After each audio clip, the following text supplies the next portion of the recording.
Hello everyone, welcome to exam rush. Welcome to Unacademy exam rush. मैं रिंकू सिंह स्वागत करती हूँ आप सब लोगों का।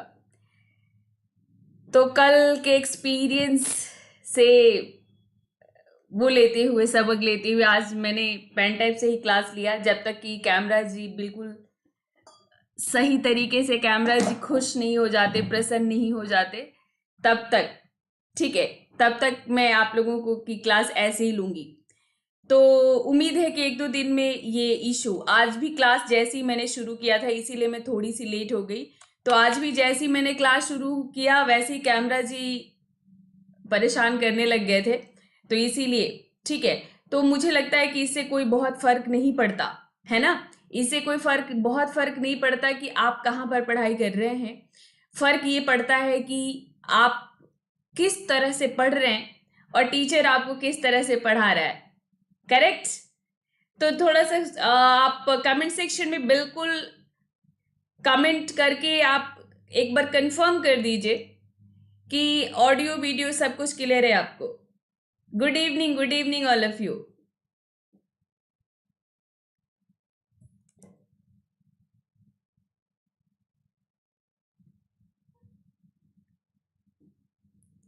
तो क्लियर है सारा?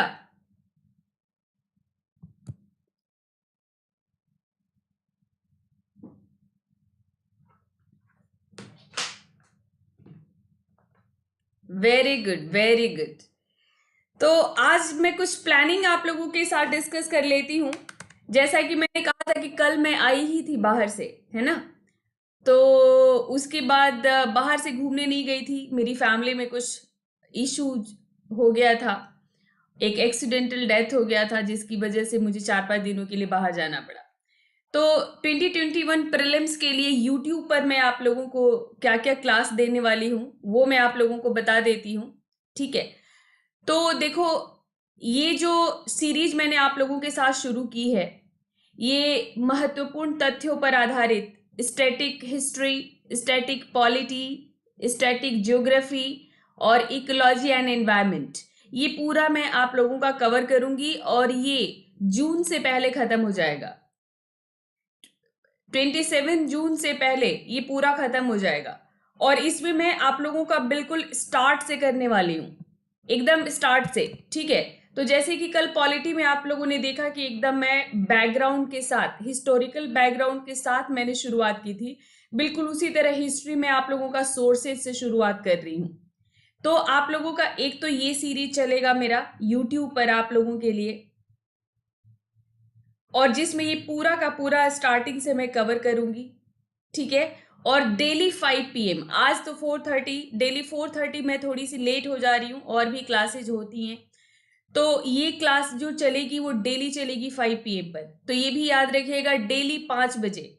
और ये सीरीज चलने वाला है एवरी संडे। एवरी संडे मैं आप लोगों को योजना और कुरुक्षेत्र पर क्लासेस लेने वाली हूँ, और ये एक मैराथन सेशन रहेगा अराउंड 3 आवर्स का। ये एवरी संडे होगा। बिल्कुल। God bless you all. जितने लोग भी मुझे अभी विश कर रहे हैं, प्रणाम कर रहे हैं, आप सब लोगों को मेरी तरफ से बहुत बहुत आशीर्वाद और शुभकामनाएं। तो ये एवरी संडे रहेगा, और ये एवरी संडे मॉर्निंग टाइम में रहेगा 12 बजे से 12 PM से ये क्लास रहेगी। ठीक है। और आप लोगों के लिए सबसे ज्यादा एक्साइटिंग जो रहेगा वो ये रहेगा, जीएस का एक टेस्ट सीरीज मैं शुरू कर रही हूं, और ये हर फ्राइडे को इसका लिंक आपको मिल जाएगा। कहां पर? मेरे टेलीग्राम लिंक पर। ठीक है। मेरे टेलीग्राम लिंक पर आपको इसका मिल जाएगा और लिंक, और ये इसमें 50 से 100 क्वेश्चन होंगे। 50 से 100 क्वेश्चंस होंगे जीएस के सभी सेक्शन से। और ये रियल टाइम में, सेम टाइम जैसे ही आप कोर्स सबमिट करेंगे वैसे ही आपको मार्क्स भी पता चल जाएगा। वैसे ही मार्क्स भी पता चल जाएगा आपको, जैसे ही सबमिट करते हैं आप। जैसे ही सबमिट करेंगे आप, सेम रियल टाइम में आपको अपना मार्क्स भी मिल जाएगा। तो ये जो टेस्ट सीरीज आपका जो चलने वाला है, इसका इसका जो लिंक मिलेगा आपको, वो मिलेगा मेरे इस टेलीग्राम ग्रुप में। तो आप सभी के सभी इस टेलीग्राम ग्रुप को ज्वाइन कर लीजिए। अब जैसे कल फ्राइडे है, ठीक है, कल फ्राइडे है तो कल के लिए आपको लिंक यहां पर मिल जाएगा। यहीं पर इसी लिंक पर आप टेस्ट आपका ओपन होगा, और टेस्ट ओपन होगा और यहीं पर आप टेस्ट देंगे और यहीं पर आप सबमिट कर देंगे। सेम टाइम सबमिट करते ही आपको अपना मार्क्स भी पता चल जाएगा। और जिन लोगों को ये उपिंदर सिंह का भी मैं कंप्लीट करूंगी। उपिंदर, बिल्कुल चिंता मत करिए, वैसे भी 10th चैप्टर शुरू हो गया था, 10th चैप्टर शुरू हो गया था और उसमें मैं आप लोगों का पूरा कंप्लीट करा दूंगी। तो बीच में उपिंदर सिंह के सेशंस भी लूंगी मैं। तो उपिंदर सिंह का जो सेशन मैंने शुरू किया था, जो लोग भी मुझे फॉलो कर रहे थे, उपिंदर सिंह जरूर कंप्लीट होगा, चिंता मत कीजिए। ये जो मैंने आपको बताया, ये एक नया सीरीज था।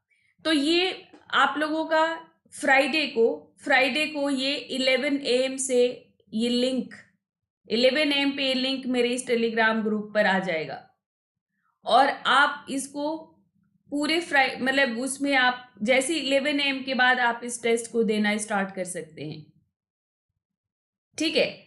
और जो भी सब्जेक्ट शुरू किया है सबको कंप्लीट कराऊंगी। ऑल्टरनेट डेज पर ये सभी चलेगा। तो ये बिल्कुल भी मत सोचिए कि कोई भी अधूरा रहने वाला है। अगर आप मेरा प्रीवियस रिकॉर्ड देखेंगे तो आपको पता चल जाएगा कि मैंने जो भी शुरू किया है उसे कंप्लीट जरूर किया है, ठीक है। तो बिल्कुल जो है एकदम टेंशन मत लीजिए आप, और जो भी मैं शुरू कर रही हूं वो सब कंप्लीट जरूर होगा। तो आज का जो है, कल जैसे स्टैटिक पॉलिटी था, आज है स्टैटिक हिस्ट्री। और इसमें सिर्फ तथ्य है, सिर्फ तथ्य। और ये तथ्य ऐसे नहीं होंगे कि जो सिर्फ वो वनडे एग्जाम्स में जो पूछे जाते हैं, जो पीसीएस में पूछे जाते हैं। ये तथ्य जो है मैं आप लोगों को करवा रही हूँ, ये आपके यूपीएससी के आधार पर, यूपीएससी के लिए करवा रही हूँ। और इसमें मुझे पूरी उम्मीद है, पूरा विश्वास है कि ये जो आप लोग करेंगे इसके बाद कुछ छूटने वाला नहीं है आपका। ये पूरा का पूरा अगर आप लोगों ने याद कर लिया चैप्टर वाइज, क्योंकि जो बिल्कुल स्टैंडर्ड जो वो है, ठीक है, तो बिल्कुल वहां से मैं आपके ये फैक्ट्स निकालती हूँ जहां से यूपीएससी आजकल ज्यादातर क्वेश्चंस बना रही है। तो जैसे यही आपका जो स्टैटिक हिस्ट्री है, ये पूरा का पूरा बेस्ड है उपिंदर सिंह और आर्य शर्मा पे। तो यहां से बाहर का क्वेश्चन आपका आता ही नहीं है। उसमें एनसीईआरटी, उपिंदर सिंह, आर्य शर्मा, इससे बाहर का आपका क्वेश्चन नहीं आता है ना। यहीं से आपके क्वेश्चंस बनते हैं। तो ये पूरा का पूरा तो आपका इसी तरह से मैं सभी सब्जेक्ट का आपका करवाऊंगी। तो ये 2021 है, इसको इग्नोर कीजिएगा, ठीक है। ये 2021 है।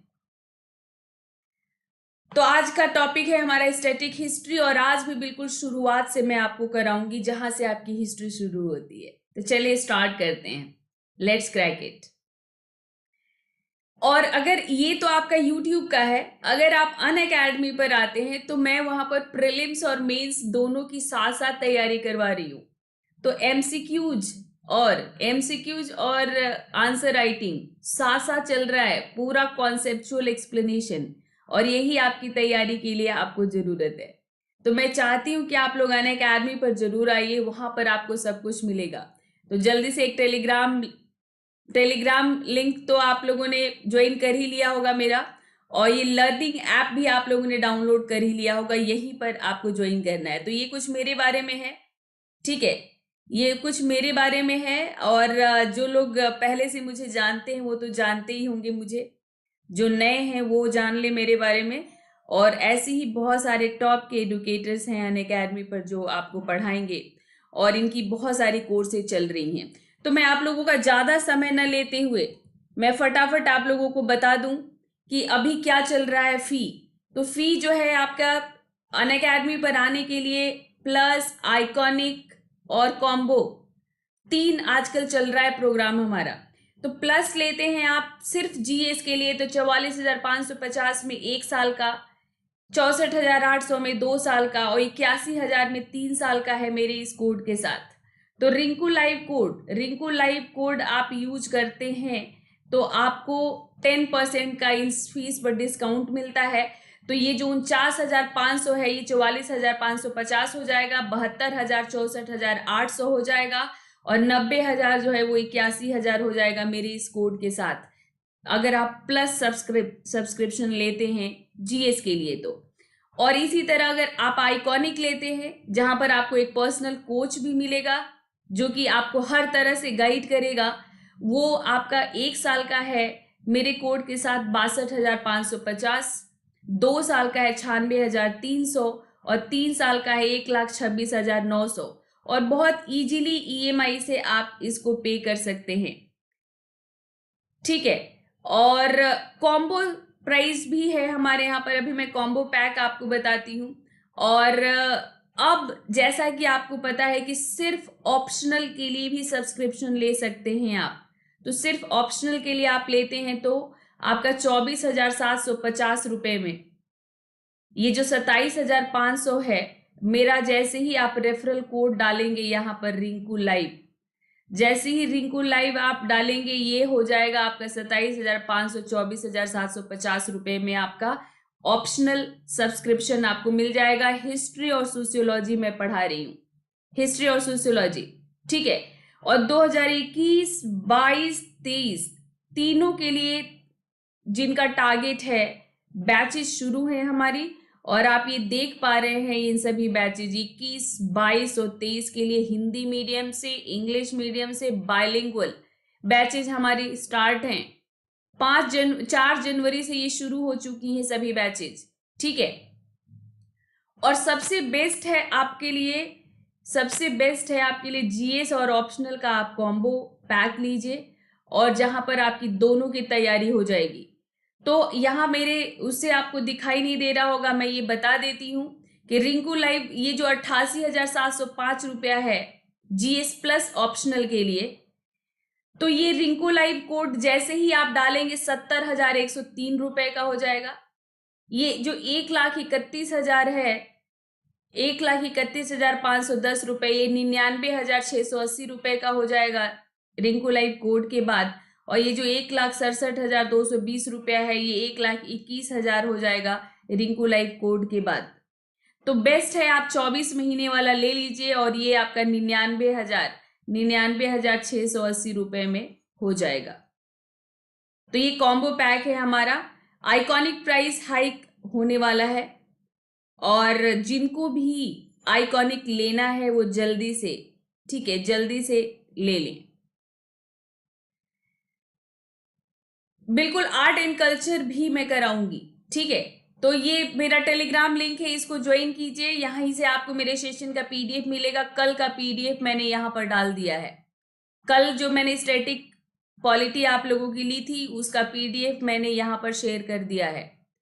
तो याद रखिए रिंकू लाइव कोड, आप मेरे कोड के साथ आते हैं तो पूरी तरह से मेरी टीम आपको हेल्प करेगी, मैं आपको हेल्प करूंगी, हर तरह से मैं आपको गाइड करूंगी। ठीक है, तो हम लोग स्रोतों की बात करने जा रहे हैं। स्रोत की बात करने जा रहे हैं हम, कि आपका इतिहास, आपका जो इतिहास शुरू होता है, तो वो आपका जो इतिहास की जो शुरुआत होती है वो स्रोतों से शुरू होती है, सोर्सेज से, कि आखिर हम अपने इतिहास के बारे में जानते कैसे हैं। तो इतिहास को हमने अपने इतिहास को हमने कैसे गढ़ा है कैसे हमने अपने इतिहास को। ठीक है, तो हम स्रोतों के आधार पर उसको गढ़ते हैं, स्रोतों के आधार पर। तो हम लोग जो है कल्हड़ को ये पूरा एकदम ये फैक्ट्स बेस्ड रहेगा, पूरी तरह से ये फैक्ट बेस्ड है। तो आपका यहाँ पर कल्हड़ को माना जाता है भारत का प्रथम इतिहासकार। क्यों? क्योंकि इन्होंने प्रशस्ति के रूप में नहीं लिखी है अपनी किताब।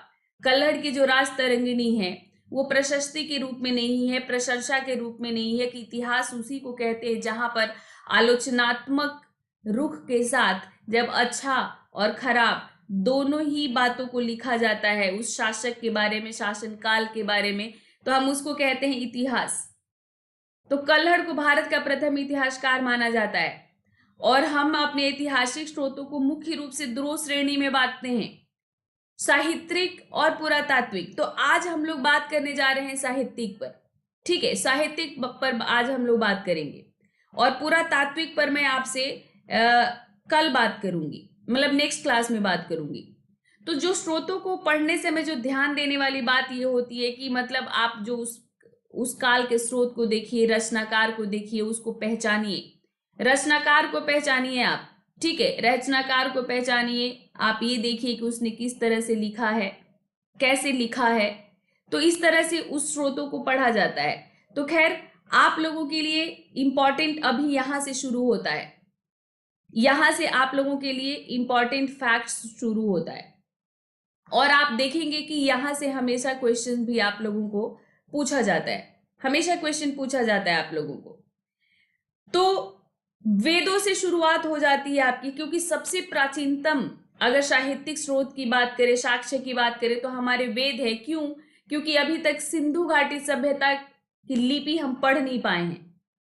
तो सिंधु घाटी सभ्यता के बारे में हमने पुरातात्विक स्रोतों के आधार पर ही इतिहास को गढ़ा है, बनाया है। तो साहित्यिक स्रोत, जैसा कि मैंने आपसे बताया कि आज मैं साहित्यिक स्रोतों के बारे में बात करने जा रही हूं, तो साहित्यिक स्रोतों में सबसे पहले प्रथम स्थान पर वेद आ जाते हैं। सबसे प्राचीन साहित्य हमारा वेद ही है। तो यहां से सभी सिर्फ फैक्ट्स अब आपको मिलेंगे। वेदों को श्रुति साहित्य कहा जाता है। श्रुति श्रेणी में रखा गया, यानी जो सुन सुन करके जो मौखिक रूप से पीढ़ी दर पीढ़ी जिसको प्रचारित किया गया और फिर उसको लिखा गया जाकर बाद में, तो उसको हम कहते हैं श्रुति साहित्य। तो हिंदू परंपरा में वेदों को श्रुति की श्रेणी में रखा गया है। वेद शब्द की उत्पत्ति विद से हुई है और इसका अर्थ होता है जानना।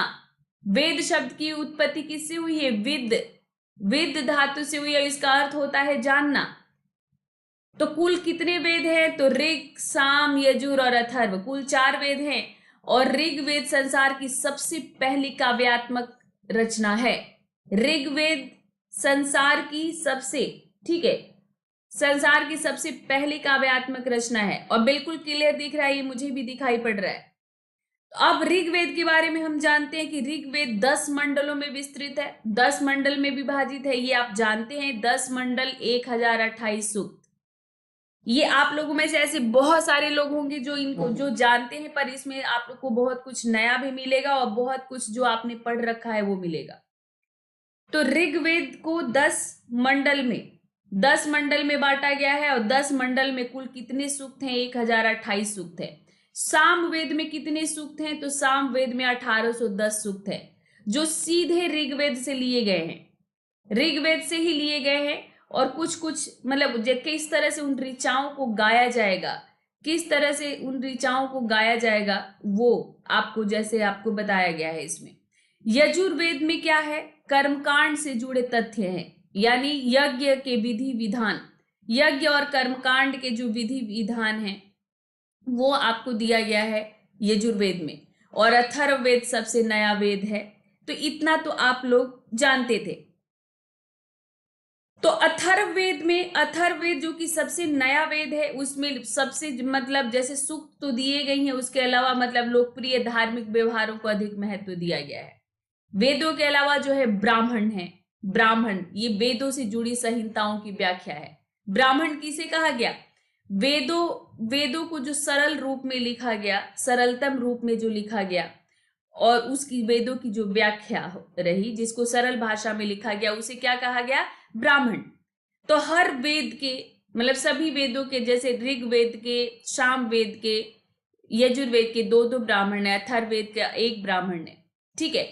आरण्यक एक है, आरण्यक में यज्ञ से जुड़े कर्मकांड, या आरण्यक में क्या है? यज्ञ से जुड़े कर्मकांड की दार्शनिक और प्रतीकात्मक अभिव्यक्ति है। तो ये आपसे पूछा जा चुका है कि आरण्यक में क्या है? अरण्यक में क्या है? अरण्य मतलब होता है जंगल, अरण्य मतलब जंगल होता है और जंगल में लिखा गया इसको, इसलिए इसको अरण्यक कहा गया। और इसमें अरण्यक में है क्या? तो जो कर्मकांड है, कर्मकांड यानी यज्ञ और हवन, ये सब जो हम लोग कराते हैं अपने घर में, जो सत्यनारायण भगवान का कथा और जन्मदिन पर जो कथा हवन होता है, इन सबको कर्मकांड कहते हैं। ये हमारे यहाँ जन्म के समय भी, मृत्यु के समय भी कुछ विधियां कराते हैं पंडित लोग, उसी को कर्मकांड कहा जाता है। तो यज्ञ से जुड़े कर्मकांड की दार्शनिक और प्रतीकात्मक अभिव्यक्ति किसमें है? अरण्यक में है। उपनिषद, उपनिषद जिसका मीनिंग होता है गुरु के समीप बैठना, मैंने उसको यहाँ पर जिक्र करने की जरूरत नहीं समझी। क्यों? क्योंकि आप बहुत बार आप एनसीईआरटी से ही शुरू हो जाता है, तो ये अब आपसे नहीं पूछा जाएगा कि उपनिषद का मीनिंग क्या होता है। तो उपनिषद का अर्थ होता है गुरु के समीप बैठना, और ये कुल 108 हैं, जिनमें 13 मूलभूत उपनिषद माना जाता है। मूलभूत कितना माना जाता है? 13। तो उपनिषदों में क्या है? उपनिषदों में दार्शनिक विचार हैं। किनसे रिलेटेड दार्शनिक विचार हैं? शरीर से, ब्रह्मांड से, आत्मा से, ब्रह्म से। मतलब शरीर क्या है, कैसे शरीर बनता है हमारा, शरीर कैसे बनता है, शरीर में किस तरह से आत्मा है, ये आत्मा क्या है, कैसे आत्मा आती है, ये आत्मा किसकी अंश है। तो आत्मा, परमात्मा, ब्रह्म, इन सब की व्याख्या उपनिषदों में की गई है, यानी इन गूढ़ प्रश्नों का उत्तर उपनिषदों में दिया गया है। ठीक है, तो ये थे, इन सब के में क्या क्या दिया गया है मैंने आपको बताया। कभी आपसे अगर ये पूछा जाता है तो। और वैदिक साहित्य के अंतर्गत जो है, ऋग्वेद की 2 से 7वें मंडल तक के भाग को सबसे प्राचीन माना जाता है। तो ऋग्वेद का 2 से लेकर, यानी 2, 3, 4, 5, 6 और 7, तो 2, 3, 4, 5, 6, 7, यानी 2 से लेकर 7वां मंडल सबसे प्राचीन माना जाता है। और पहला, 8वां, 9वां और 10वां ये नया माना जाता है ऋग्वेद का। तो ये भी आप लोग याद रखिएगा। और ये जो वेद हैं, वेदों की कई शाखाएं हैं। जो वेद आप पढ़ते हैं कि 4 वेद है, ऋग्वेद, सामवेद, यजुर्वेद, अथर्ववेद, इनकी कई शाखाएं हैं। और ये शाखाएं कैसे बनी? मतलब जो वैदिक अध्ययन किया जाता है उसकी व्याख्या से जुड़े कई विभिन्न दृष्टिकोणों का ये प्रतिनिधित्व करती हैं, अलग अलग दृष्टिकोणों का। तो उसके लिए इसकी कई शाखाएं बन गई। तो ये शाखाओं में आपको जैसे पूछा जाता है कि शाकल शाखा किससे जुड़ा हुआ है, तो शाकल शाखा ऋग्वेद से जुड़ा हुआ है। तो ये ऋग्वेद से जुड़ा हुआ ये एक मतलब आपका जीवित शाखा है। ये शाकल शाखा, ये सब नए तथ्य मैं बता रही हूं जो अभी आपने नहीं पढ़े होंगे। तो शाकल शाखा ऋग्वेद से जुड़ी हुई शाखा है। ठीक है, और शुक्ल यजुर्वेद और कृष्ण यजुर्वेद, ये यजुर्वेद से जुड़ी हुई शाखा है। शुक्ल यजुर्वेद और कृष्ण यजुर्वेद, यजुर्वेद से जुड़ा हुआ। माध्यान्दिन, काण्व, शुक्ल यजुर्वेद और वासनेय संहिता, ठीक है, ये सब शाखाएं हैं इसकी। तो ये जो है माध्यान्दिन और कण्व, और ये जो है शुक्ल यजुर्वेद से, यानी इसको वासनेय संहिता भी कहते हैं, इससे जुड़ी हुई शाखाएं हैं। और कृष्ण यजुर्वेद से जो जुड़ी हुई शाखाएं हैं वो है काठक, कपिस्थल और मैत्रेयनी और तैत्तरीय। ये शाखाएं किससे जुड़ी हुई हैं? कृष्ण यजुर्वेद। यानी यजुर्वेद की 2 मुख्य शाखा, शुक्ल यजुर्वेद, कृष्ण यजुर्वेद। जो शुक्ल यजुर्वेद है, शुक्ल यजुर्वेद, ये जिसको हम वासनेय संहिता भी कहते हैं, उसका माध्यान्दिन और कण्व है। और जो कृष्ण यजुर्वेद है, कृष्ण यजुर्वेद की जो जुड़ी शाखाएं हैं वो काठक, कपिस्थल, मैत्रेयनी और तैत्तरीय। तो ये याद रखिएगा कि ये यजुर्वेद की शाखाएं थी। ये जो कृष्ण यजुर्वेद है और शुक्ल यजुर्वेद है, इनमें मतलब दोनों शाखाओं से जुड़ा मुख्य अंतर क्या है? केवल मतलब ये है कि शुक्ल यजुर्वेद की शाखा में केवल मंत्रों को स्थान दिया गया है, और यजुर्वेद में मंत्रों के साथ उसकी व्याख्या भी दी गई है कृष्ण यजुर्वेद में। तो आप पढ़ते हो कि यजुर्वेद वो कौन सा वेद है जो आपका प्रोज एंड पोएम, यानी गद्य और पद्य दोनों में लिखा हुआ है, तो आप कहते हो यजुर्वेद। तो इसको गद्य और पद्य कैसे बांटा गया है कि जो शुक्ल यजुर्वेद है, शुक्ल यजुर्वेद में केवल मंत्र है, यानी केवल पद्य है, और कृष्ण यजुर्वेद में इन पदों की व्याख्या भी दी गई है। इसीलिए आप कहते हो कि यजुर्वेद दोनों में लिखा गया है।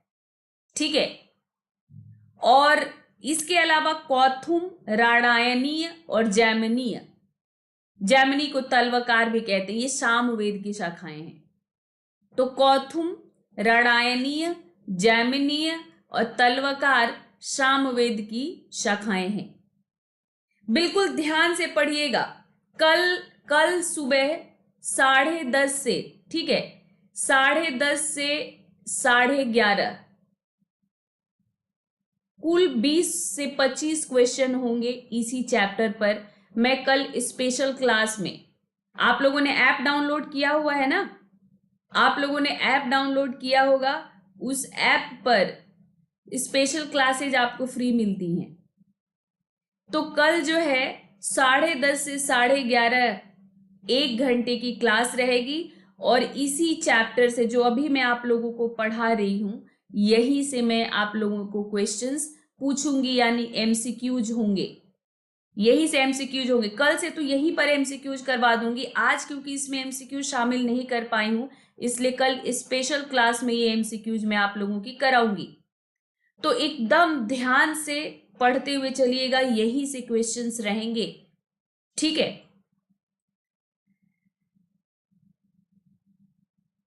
तो ये आपने देख लिया शाखाएं सामवेद तक की। अब बात करते हैं अथर्ववेद की। तो जो अथर्ववेद की शाखाएं हैं वो शौनक और पेपलाद है, कहीं कहीं आप इसको पीपलाद पढ़ते हो। तो अथर्ववेद की शाखाएं शौनक और पीपलाद। अब बात करते हैं नेक्स्ट संस्कृत के 2 एपिक्स की। एपिक्स कहते हैं किसको? रामायण और महाभारत को। एपिक्स क्यों? महाकाव्य। एपिक्स को हिंदी में क्या कहते हैं? महाकाव्य। तो ये भी स्रोत है, रामायण और महाभारत भी स्रोत है। हमें रामायण और महाभारत से उस समय की परिस्थितियों के बारे में पता चलता है, स्त्रियों की दशा, ठीक है, राजतंत्र कैसे चलता था, उस समय आम लोग कैसे रहते थे, उनके बारे में भी जानकारी मिलती है हमें। उस समय के लोगों का खान पान, रहन सहन, हर तरह से किस तरह युद्ध होते थे, सब कुछ हमें रामायण महाभारत से पता चलता है ना। तो इसको स्रोत के तौर पर ऐसे लिया जाता है कि इसमें जो बातें कही गई हैं, इसमें जो बातें कही गई हैं उस पर 100% तो विश्वास नहीं किया जाता है, लेकिन हाँ, इससे हमें ये जरूर पता चलता है कि उस समय के लोगों का जीवन कैसा था। तो इसीलिए इन दोनों एपिक्स को, रामायण और महाभारत को भी लिया जाता है स्रोत के तौर पर, ठीक है, स्रोत के तौर पर। तो अब बात करते हैं रामायण और महाभारत की। तो ये जो है, ये जो दोनों एपिक्स हैं, यानी ये जो दोनों महाकाव्य हैं, ये भी स्मृतियों के साथ परंपरागत इतिहास की श्रेणी में आते हैं, ठीक है, परंपरागत इतिहास की श्रेणी में। तो महाभारत को माना जाता है, जैसे हिल्टे बेटल एक वो हैं, रिसर्चर हैं, वो कहते हैं कि महाभारत को 2री शताब्दी से पूर्व से लेकर, मतलब 2nd सेंचुरी बीसी से लेकर 1st सेंचुरी के बीच लिखा गया है। 2nd सेंचुरी यानी 2री शताब्दी ईसा पूर्व से लेकर 1ली शताब्दी के बीच इसको लिखा गया है, यानी इतना समय लग गया था इसको लिखने में।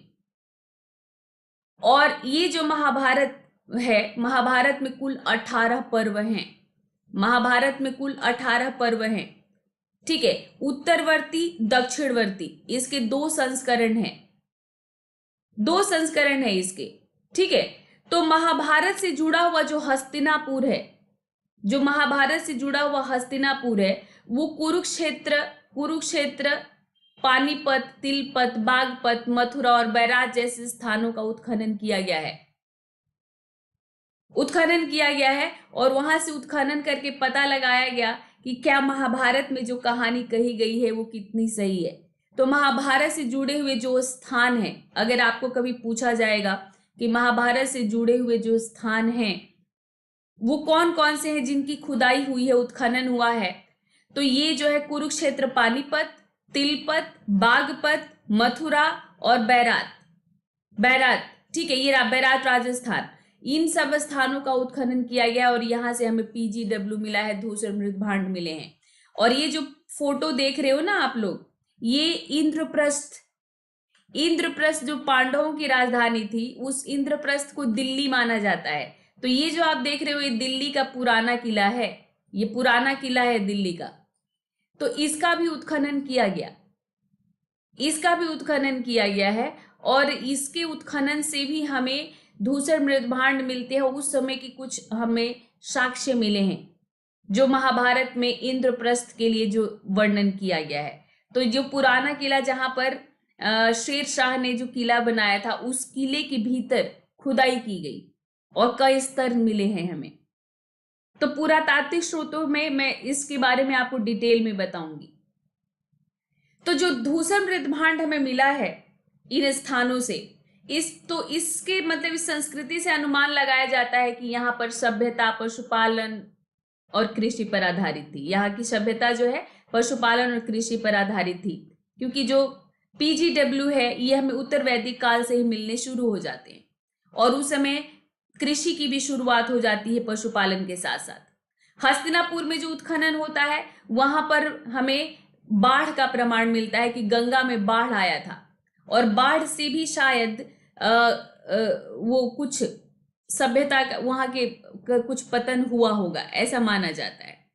ठीक है, तो पांडवों की राजधानी इंद्रप्रस्थ दिल्ली का पुराना किला है, याद रखिएगा।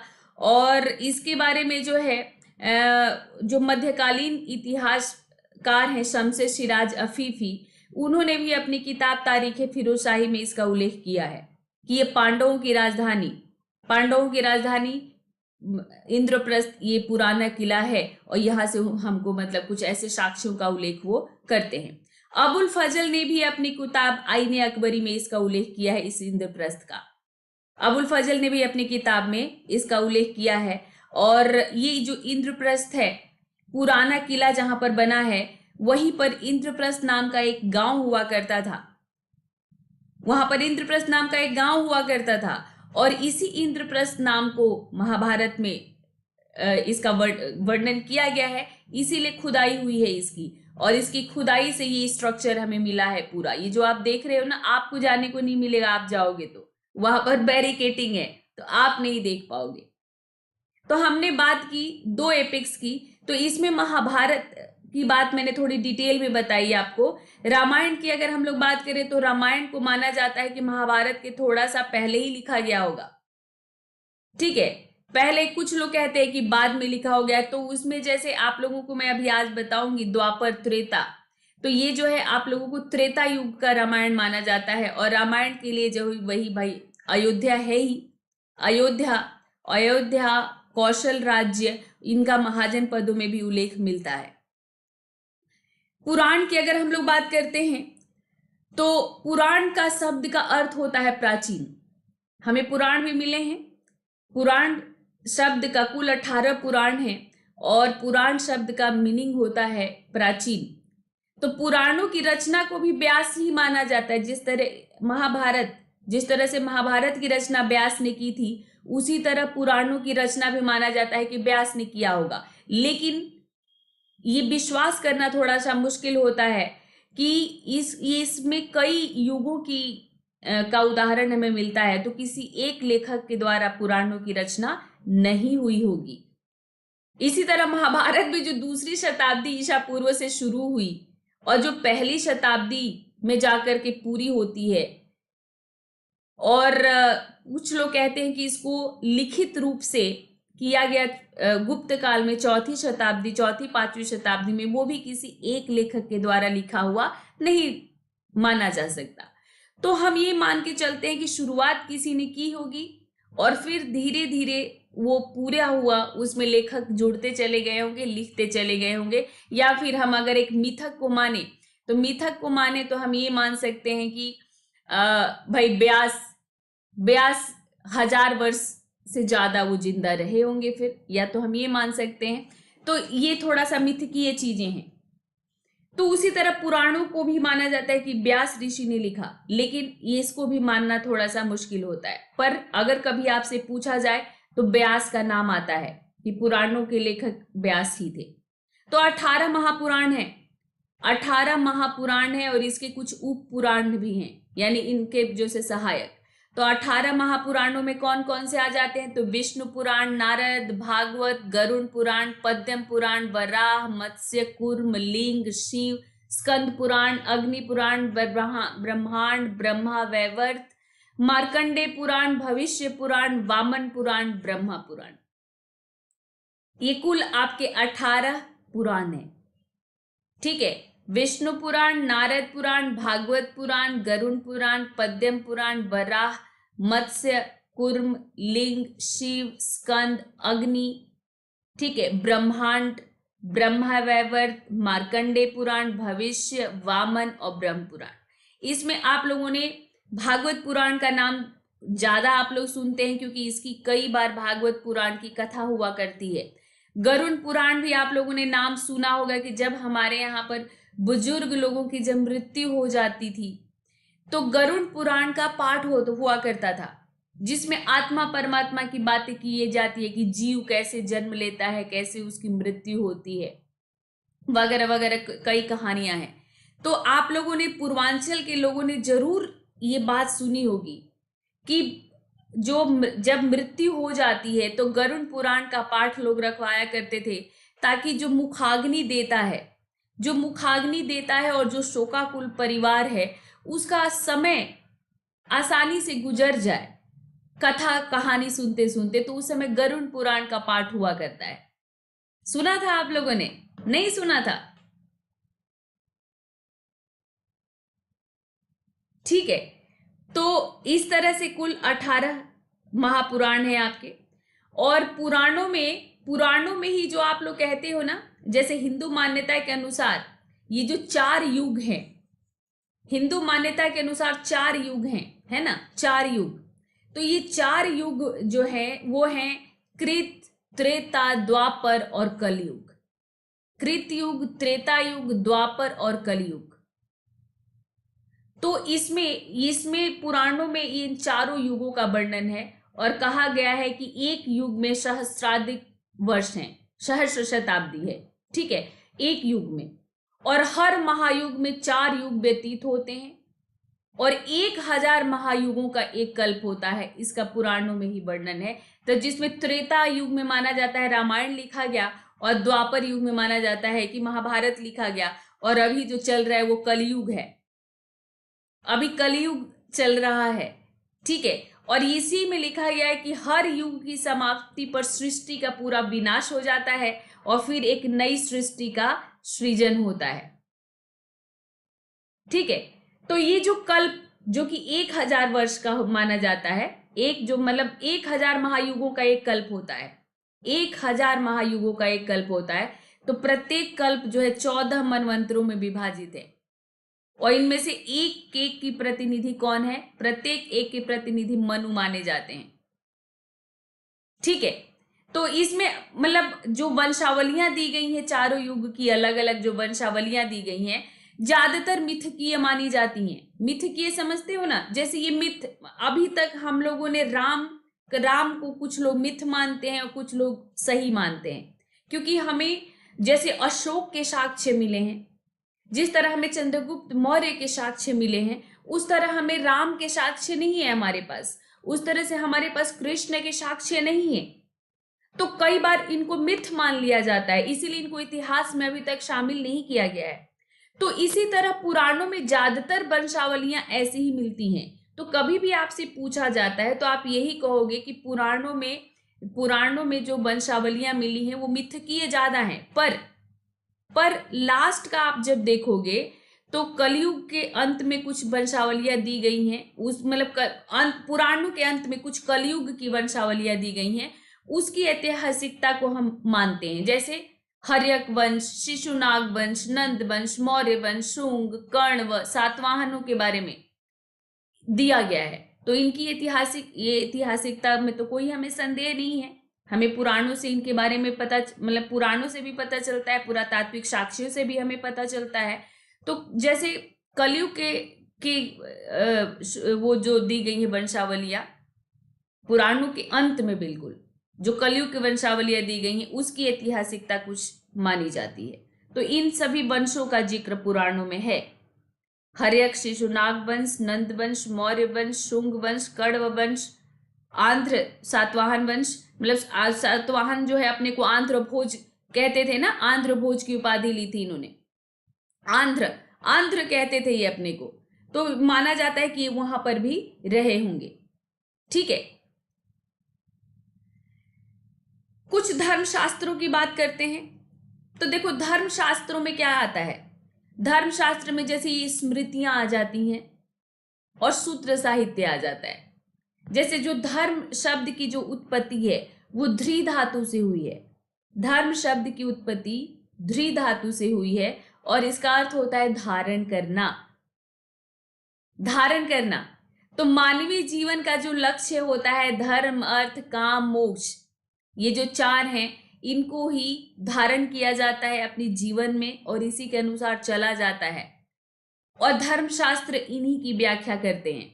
तो धर्मशास्त्रों को 3 समूह में बांटा गया है। धर्मशास्त्रों को, ठीक है, धर्मशास्त्रों को 3 समूह में बांटा गया है। आप लोग अभी इसको पढ़ो, उसके बाद में बात करते हैं। आज पीडीएफ शेयर कर दिया है, वहां से देख लेना, कोई भी कंफ्यूजन होगा तो, ठीक है। तो धर्म ग्रंथों को 3 समूह में बांटा जाता है।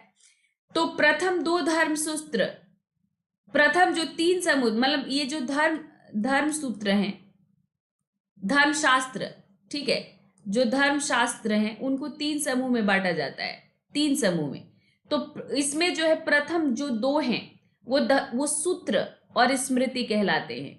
सूत्र साहित्य सुना होगा आपने, सूत्र और स्मृति, जैसे नारद स्मृति, मनु स्मृति, नारद स्मृति, याज्ञवल्क्य स्मृति, तो ये सब स्मृतियां ये भी धर्मशास्त्र हैं, ठीक है। और इसका जो तीसरा समूह है उसमें जो टीकाएं लिखी गई हैं, टीकाएं, जैसे मनु स्मृति पर टीका लिखी गई, ब्रह्मसूत्र पर टीका लिखा गया, तो ये जो टीकाएं लिखी गई बाद में, टीका निबंध ये सब जो लिखा गया वो आता है तीसरे समूह में, ठीक है।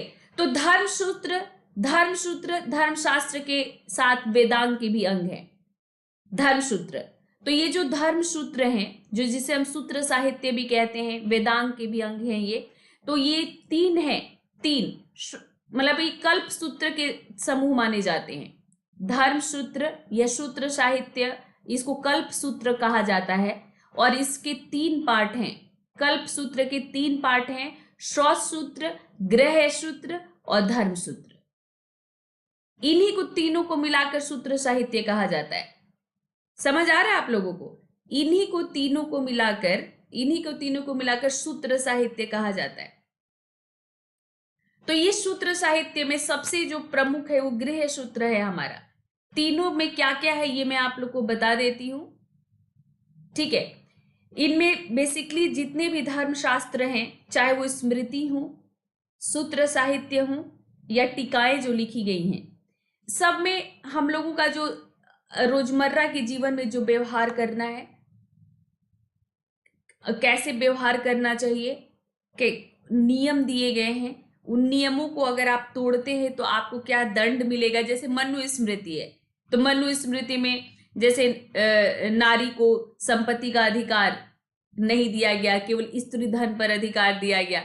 तो जैसे पहले अंग्रेज जब हमारे यहाँ पर आए थे तो उन्होंने इन्हीं धर्मशास्त्रों का सहारा लिया था, इन्हीं धर्मशास्त्रों का उन्होंने सहारा लिया था कि कैसे हिंदू लॉ कोड जब बनाया गया तो इन धर्मशास्त्रों का सहारा लिया गया, क्योंकि हमारे जो प्राचीन राजा महाराजा थे तो वो जब न्याय का कार्य करते थे तो वो भी इन्हीं धर्मशास्त्रों का सहारा लेते थे, ठीक है। वो लोग भी इन्हीं धर्मशास्त्रों का सहारा लिया करते थे और अंग्रेजों ने भी इन्हीं धर्मशास्त्रों के आधार पर हिंदू पीनल कोड बनाया था। आज भी जो हिंदू पीनल कोड है, हिंदू विधि है, वो इन्हीं धर्मशास्त्रों के आधार पर बनी हुई है। जैसे हिंदू मैरिज एक्ट वगैरह जो है वो इन्हीं के आधार पर। तो ये इसमें हमारे जीवन के व्यवहार और सिद्धांत दिए गए हैं। तो इसमें मनु स्मृति प्रमुख है, मनु स्मृति ज्यादा प्रचलित रहा, ज्यादा, इसीलिए विलियम जोन्स ने मनु स्मृति का सबसे पहले ट्रांसलेशन किया। मनु स्मृति को ज्यादा मान्यता दी गई और इसके आधार पर ज्यादा बात की गई। तो मनु स्मृति का संकलन 200 बीसी से लेकर 200 ईस्वी तक, यानी 200 ईसा पूर्व से लेकर 200 ईस्वी के बीच माना जाता है, ठीक है। और इसमें जो है मतलब आपका इन सभी धर्मशास्त्रों में श्रुति, स्मृति, सदाचार, शिष्टाचार, इन्हीं सब पर बात की गई है, इन्हीं सब पर। और ये जो आप सूत्र साहित्य में जो आपने देखा, ये जो आप लोग जीवन के जो 4 पुरुषार्थ हैं, धर्म अर्थ काम मोक्ष, वो गृह सूत्र में दिया गया है। जो संस्कार हैं, 16 संस्कार जिसका किया जाता है मुख्य रूप से, वो भी आपके गृह सूत्र में दिया गया है। तो गृह सूत्र काफी महत्वपूर्ण है धर्म सूत्रों में। तो धर्म सूत्रों को धर्म शास्त्र के साथ साथ वेदांग का भी अंग माना जाता है, और इन तीनों को मिलाकर कल्प सूत्र कहते हैं। कल्प सूत्र क्योंकि इसमें कर्मकांड जो हिंदू उसमें होते हैं, उन्हीं कर्मकांडों की व्याख्या है। तो मैंने पहले ही बता दिया, इसमें सूत्र में 3 आ जाते हैं, स्रोत सूत्र, गृह सूत्र, धर्म सूत्र। और इस सूत्र शब्द का शाब्दिक अर्थ होता है धागा। शाब्दिक अर्थ क्या होता है सूत्र का? धागा। तो इसका मतलब कि बहुत छोटे छोटे कथनों में ये विचार को प्रस्तुत करने की एक शैली है। छोटे छोटे कथन में, ज्यादा एक्सप्लेनेशन में नहीं, छोटे छोटे कथन में आप अपने विचार को जब प्रस्तुत करते हो तो उसको हम कहते हैं सूत्र। सूत्र साहित्य, सूत्र कहते हैं उसको।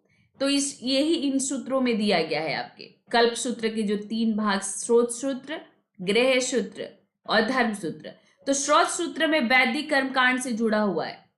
स्रोत सूत्र वैदिक कर्मकांड से जुड़ा हुआ है और इसमें कम से कम 3 प्रकार के अग्नि का उपयोग होता है। जो गृह सूत्र है वो दैनिक जीवन, दैनिक क्रियाओं से जुड़ा हुआ है, इसीलिए ये ज्यादा फेमस है। दैनिक क्रियाओं से हमारे जीवन से, हमारे जीवन के रोजमर्रा की जो गतिविधियां होती हैं उनसे ये जुड़ा हुआ है। तो जैसा कि मैंने बताया कि वो जो सभी संस्कार जो होते हैं हमारे, जैसे आप चूड़ा कर्म, उपनयन, आप लोगों ने सुना होगा, नामकरण संस्कार आज भी होता है। तो इस तरह कुल 16 संस्कार हैं। तो इन 16 संस्कार भी गृह सूत्र में है, पुरुषार्थ भी गृह सूत्र में है। तो ये दैनिक जीवन से जुड़ा हुआ है, ठीक है, मानव जीवन से जुड़ा हुआ। और इन्हीं को जो है मानव जीवन से जुड़े हुए जो संस्कार हैं, जो बातें हैं, अलग अलग अवस्थाओं में जो संपन्न किए जाते हैं कार्य, उन्हीं को कर्मकांड हम कहते हैं, है ना, उन्हीं को कहते हैं। बौद्ध ग्रंथों की बात करते हैं। जैसा कि मैंने आपको बताया कि आज में इतिहास आपका शुरू होता है स्रोत से, और स्रोतों से खूब आसानी से एग्जामिनर्स को क्वेश्चंस मिल जाते हैं कि किस में क्या लिखा हुआ है। तो मैंने अभी आपको ब्राह्मण साहित्य पढ़ाया। तो ब्राह्मण साहित्य में वेद, वेदांग और सूत्र साहित्य यही आते हैं। वेद पूरा, जैसे वेद उनके ब्राह्मण, अरण्यक, उपनिषद और वेदांग। और उसके बाद अब मैं आपको कराने जा रही हूं बौद्ध ग्रंथ। तो बौद्ध ग्रंथों के बारे में इतने डिटेल में आपने इसके पहले कभी नहीं पढ़ा होगा, और इसीलिए जब बौद्ध ग्रंथों पर प्रश्न आता है तो त्रिपिटक के अलावा आपको कुछ पता नहीं होता और आप गलतियां कर जाते हो। अच्छा, मैं आप लोगों को फिर रिपीट कर रही हूं कि कल 10:30 से, ठीक है, 10:30 से 11:30 1 घंटे की एक क्लास रहेगी आपकी, एक स्पेशल क्लास रहेगी। और उस स्पेशल क्लास में इसी चैप्टर से आपके क्वेश्चंस रहेंगे 20 से 25 क्वेश्चन, 20 से 25 क्वेश्चंस रहेंगे आपके। तो बिल्कुल ध्यान से पढ़िएगा, और क्योंकि आप सब लोगों को उसमें अपीयर होना है, और आपको पता है ना, स्पेशल क्लास आपके ऐप पर होता है, जो आपने अनअकैडमी का ऐप डाउनलोड किया होगा उस पर होता है। तो वहीं पर आपको ये सारा टेस्ट देना है। तो बिल्कुल ध्यान से पढ़िएगा। और मैं कुछ लोगों के नेम्स देख रही हूं और देखती हूं कि कौन टॉप करेगा, ठीक है। तो जितने भी अलग अलग बौद्ध संप्रदाय हैं उनके बारे में भी हम लोग बात करेंगे, बौद्ध धर्म पर भी बात करेंगे। पहले भी किया है, फिर एक बार फैक्ट्स बताऊंगी मैं आपको। तो ये जितने भी जो बौद्ध संप्रदाय हैं उनके अलग अलग सिद्धांत हैं, उन सभी साहित्य को 9 अथवा 12 अंगों में बांटा गया है, और इनमें से कुछ ने इन्हें 3 पिटकों में बांट दिया है। तो पिटक जिसका मतलब होता है टोकरी, तो त्रिपिटक में इसको 3 पिटक है बौद्ध ग्रंथ का, और इनको पाली भाषा में इनको जो है लिखा गया है। तो पाली भाषा का विकास कैसे हुआ? मगध क्षेत्र में बोली जाने वाली कई बोलियों के मिश्रण से। मगध के क्षेत्र में, मगध मगध समझ रहे हैं ना, आज का जो पटना वाला जो एरिया है, पटना और वैशाली वाला, तो उस क्षेत्र में जो बोली जाने वाली कई बोलियों के मिश्रण से पाली भाषा का विकास हुआ था और त्रिपिटकों को पाली भाषा में लिखा गया। तो ये जो त्रिपिटक के जो 3 खंड है, सूत पिटक, विनय पिटक और अभिधम पिटक, तो सूत जिसको हम सूत्र संस्कृत में कहते हैं, उसको पाली भाषा में सूत कहा जाता है। जैसे धर्म को धम, पुत्र को पुत, आप पढ़ते हो ना, जैसे प्रियदर्शी को पियदसी, उसी तरह से सूत्र को सूत कहा गया है। तो सूत पिटक तो संस्कृत के सूत्र से इसको लिया गया है। तो सूत पिटक में क्या है, मतलब सूत पिटक में उन धार्मिक नियम हैं जिन्हें खुद बुद्ध ने उपदेश के रूप में कहा था, यानी बुद्ध के उपदेश जो बुद्ध ने बताए कि आपको कैसे रहना है। तो सूत पिटक में बुद्ध के धार्मिक सिद्धांतों को संवाद के रूप में संकलित किया गया है। ठीक है। उसके बाद विनय पिटक की बात करते हैं। तो विनय पिटक में क्या है, भिक्षु एवं भिक्षुणी के लिए बनाए गए नियम, यानी संघ में रहने के नियम विनय पिटक में दिया गया है। जो लोग गृह त्याग करते थे वो भिक्षु और भिक्षुणी कहलाते थे, और वो परिव्राजक भी इन्हें कहते थे। और वो जब संघ में रहते थे तो उनको कुछ नियमों का पालन करना पड़ता था, वो विनय पिटक में दिया गया है। तो इसमें जो है पतिमोक्ष यानी प्रतिमोक्ष भी जुड़ा हुआ है, जिसमें संघ के अनुशासन को तोड़ने पर आपको क्या क्या प्रायश्चित करना पड़ता है उसकी भी सूची दी गई है।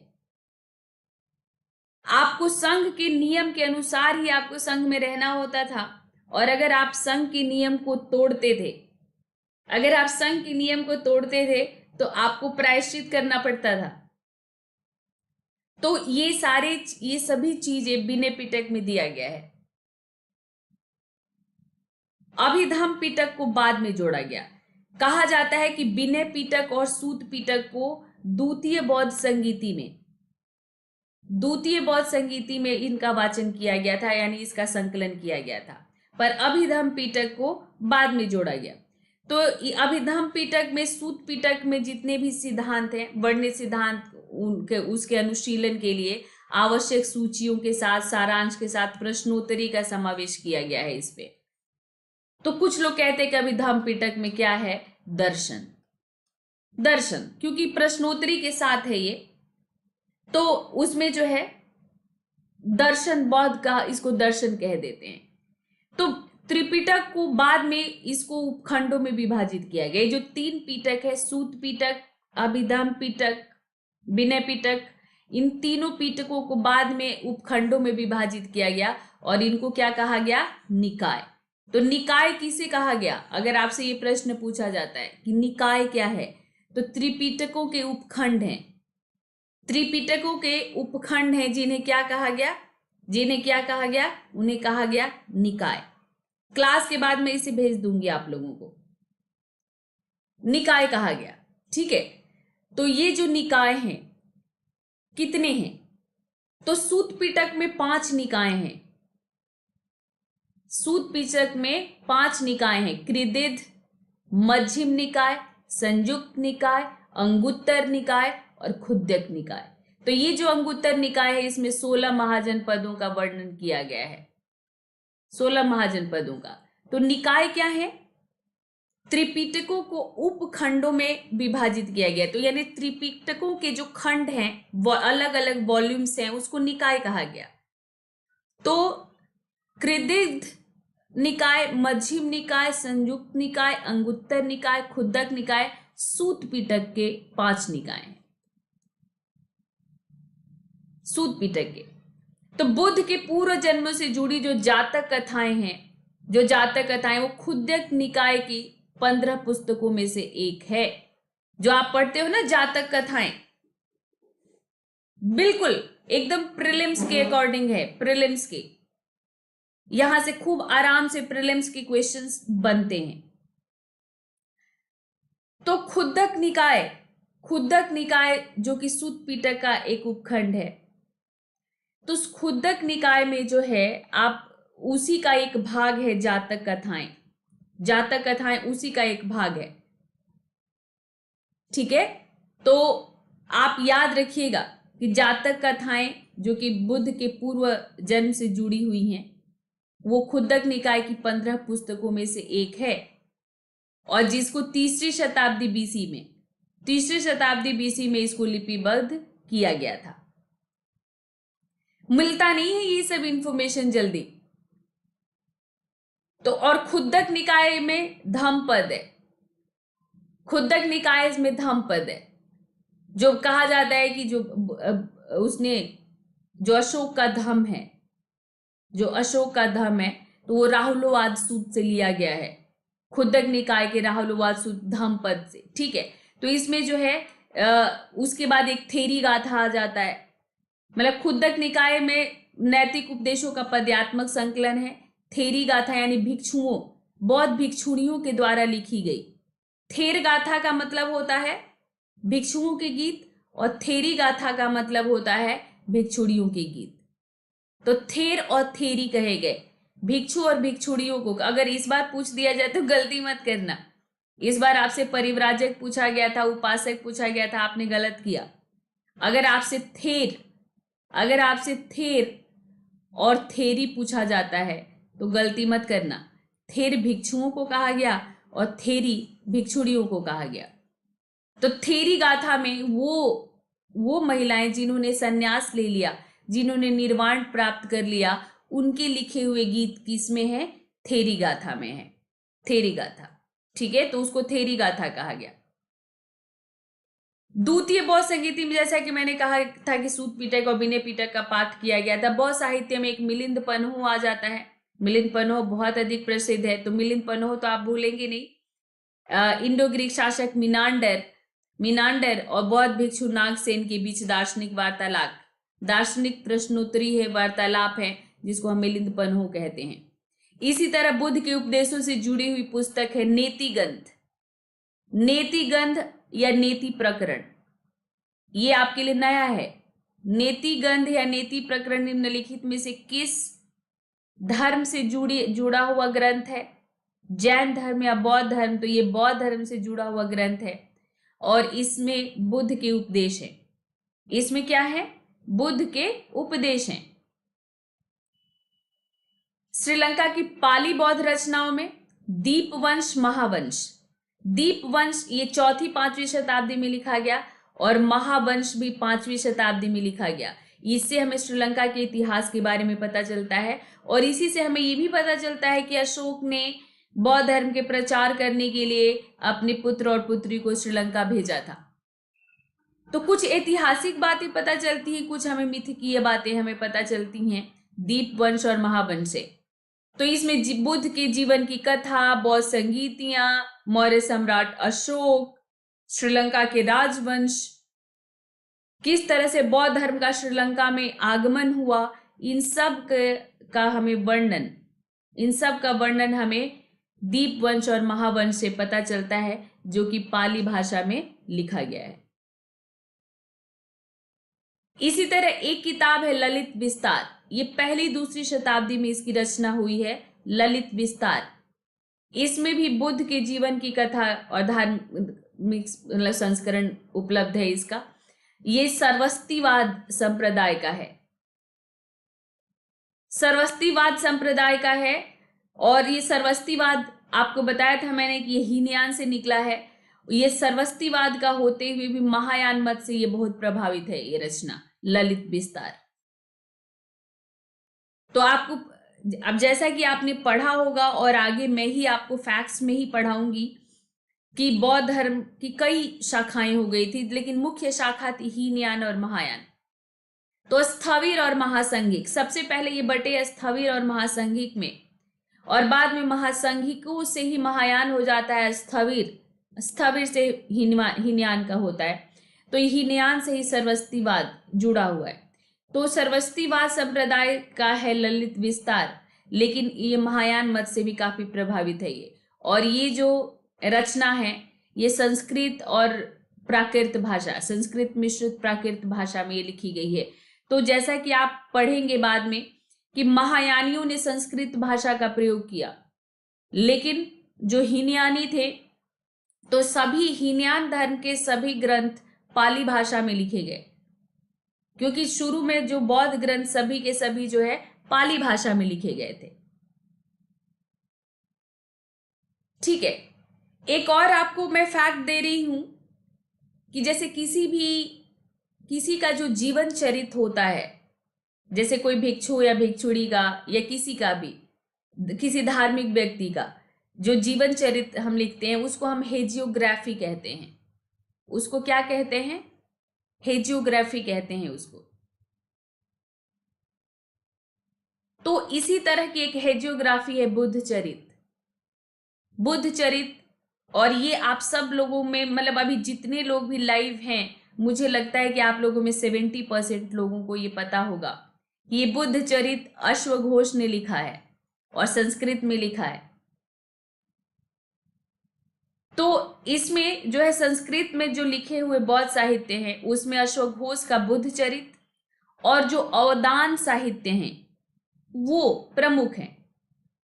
तो ये जो अवदान है, अवदान ये बुद्ध के नैतिक उपदेशों के साथ लिखे गए। जो अवदान बुद्ध के नैतिक उपदेशों को लिखा गया अवदान साहित्य में, और ये कथा की श्रेणी में ये आता है।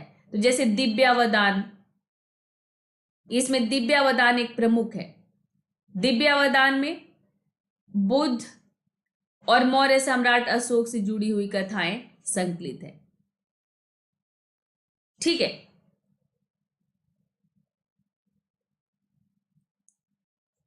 इसी तरह से पहली शताब्दी में एक लिखी गई किताब अष्टहृदिक प्रज्ञा पारामिता। तो ये पारामिता आप लोगों से इस बार पूछा गया था। और एक और किताब थी संदर्भ पुंडरिक। तो इसमें बोधिसत्व और महायानियों का मतलब इसमें सिद्धांत है। बोधिसत्व कैसे आएंगे, बोधिसत्व यानी भविष्य में आने वाले बुद्ध, बोधिसत्व कैसे बनते हैं। तो प्रज्ञा पारामिता सूत्र, तो पारामिता सूत्र जिसमें मैंने आपको बताया था कि 10 धाराओं, पहले ये 6 था, बाद में बोधिसत्व बनने के लिए 10 धाराओं से गुजरना होता था। 10 धाराओं से गुजरने के बाद बोधिसत्व आप बनते थे। तो उन्हीं के बारे में, ठीक है, उन्हीं के बारे में ये जो है ये प्रज्ञा पारामिता सूत्र में लिखा गया है। और ये पहली शताब्दी की रचना है कि बोधिसत्व कैसे बनते थे। तो तो अष्टहृदिक प्रज्ञा पारामिता और संदर्भ पुंडरिक में बोधिसत्वों के बारे में है और महायान सिद्धांतों का वर्णन है। तो ये याद रखिएगा कि अगर आप ऐसे ही पूछा जाता है तो ये महायान से संबंधित है। इसी तरह एक आप देखोगे उबीरी के गीत, बौद्ध साहित्य में एक उबीरी के गीत है। उबीरी कौन थी? ये श्रावस्ती की एक उपासिका थी। उपासिका समझते हो ना आप? उपासिका भिक्षु, मतलब उसने गृह त्याग नहीं किया है और गृहस्थ जीवन में रहकर वो बौद्ध धर्म को जो मानते थे उनको उपासक कहा गया। तो ये श्रावस्ती की एक उपासिका थी उबेरी, जो बौद्ध मत को स्वीकार किया उसने। और ये बौद्ध मत को स्वीकार करने वाली एक गैर भिक्षुड़ी महिला थी, जिसने जो भिक्षुड़ी नहीं बनी पर गृहस्थ जीवन में रह के उसने बौद्ध धर्म को स्वीकार किया, उपासिका बनी और उसने निर्वाण को भी प्राप्त किया, निर्वाण भी प्राप्त किया उसने। तो ये है आपकी उबीरी की गीत। तो ये उबीरी के गीत याद रखिएगा। इसी तरह एक है उबीरी की तरह एक मिता नाम की महिला हुई थी, मिता नाम की। तो ये मिता जो है कपिलवस्तु की एक शाक्य महिला थी। कपिलवस्तु के शाक्य क्लैन से थे ना बुद्ध। जो बुद्ध थे उनके पिता कपिलवस्तु के राजा थे और वो शाक्य गणराज्य के थे, राजा थे। तो बुद्ध जो है शाक्य थे। तो ये जो है मिता जो मिता थी वो कपिलवस्तु की जो है एक शाक्य महिला थी और इसने भी अपने गीत लिखे। और ये भी एक उपासिका थी, मतलब इसने भी गृह त्याग नहीं किया था। ये भी एक उपासिका थी। गृहस्थ जीवन में रहकर इसने बौद्ध धर्म को अपनाया था और इसने अपनी अनुभूति को अभिव्यक्त किया है मीरा की तरह। तो उसको कहते हैं हम मीता के गीत। ठीक है, तो आपको ये बिल्कुल न्यू फैक्ट्स मैंने दिए हैं बौद्ध धर्म से जुड़ी हुई। अब हम लोग बात करते हैं जैन ग्रंथ की। तो जैन ग्रंथों को सामूहिक रूप से आगम की संज्ञा दी जाती है। ठीक है, आगम, आगम कहते हैं इसको। तो श्वेतांबर शाखा, मतलब देखो, आपको ये तो आप लोगों को पता होगा, ये तो आपको पता होगा कि जैन धर्म बाद में बट गया था। जैन धर्म बाद में चंद्रगुप्त मौर्य के मृत्यु के बाद जैन धर्म दो शाखाओं में बढ़ गया था, श्वेतांबर और दिगंबर। दोनों के साहित्य भी अलग अलग है, हालांकि स्पष्टता नहीं बांट सकते, पर साहित्य दोनों के अलग अलग लिखे गए। तो श्वेतांबर शाखा के जो धर्म सिद्धांत तक है, यानी धर्म के जो सिद्धांत हैं, उनके 12 अंग हैं, उतने ही उपांग हैं। 12 अंग, 12 उपांग, 10 जो है पैन यानी 10 प्रकीर्ण है, 6 सूत्र हैं, छेद सूत्र हैं, 4 मूल सूत्र हैं। इनमें पूरे के पूरे जैन ग्रंथों को संकलित किया गया है। तो आपसे कई बार पूछा जाता है, जैसे वनडे एग्जाम्स वगैरह दोगे तो, कि जैन धर्म के कितने अंग हैं? तो 12 अंग, 12 अंग हैं। तो 12 अंग हैं, उतनी ही इसके उपांग हैं, यानी उन्हीं के ऊपर जो लिखा गया उपांग। फिर इसके 10 प्रकीर्ण हैं, 6 सूत्र हैं, छेदी सूत्र हैं, 4 मूल सूत्र हैं जैन धर्म के। तो श्वेतांबर यह मानते हैं कि ये जो 12 अंग हैं, इनका संग्रह पाटलिपुत्र में हुआ।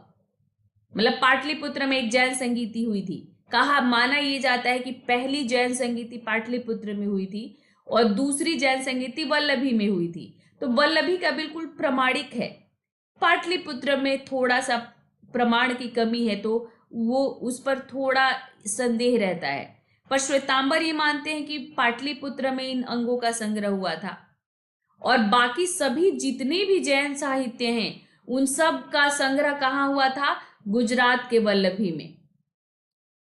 ठीक है, गुजरात के वल्लभी में एक जैन संगीति का आयोजन किया गया था और वहीं पर देवर्धि श्रमण की अध्यक्षता में, वल्लभी की जो जैन संगीति थी उसकी अध्यक्षता किसने की थी? तो देवर्धि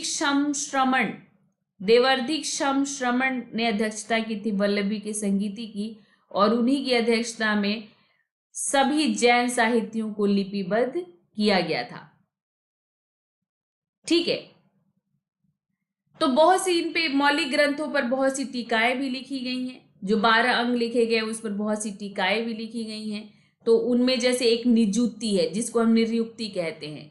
निर्युक्ति, भाष्य और चूड़नी। निजुक्ति, भाष्य और चूड़नी ये महाराष्ट्री और प्राकृत भाषा में लिखी गई है, और ये जो है ये भी जैन साहित्य के अंग हैं। निर्युक्ति, भाष्य और चूड़नी। इसी तरह कुछ जैन पुराण लिखे गए हैं। जैन पुराण क्या हुआ?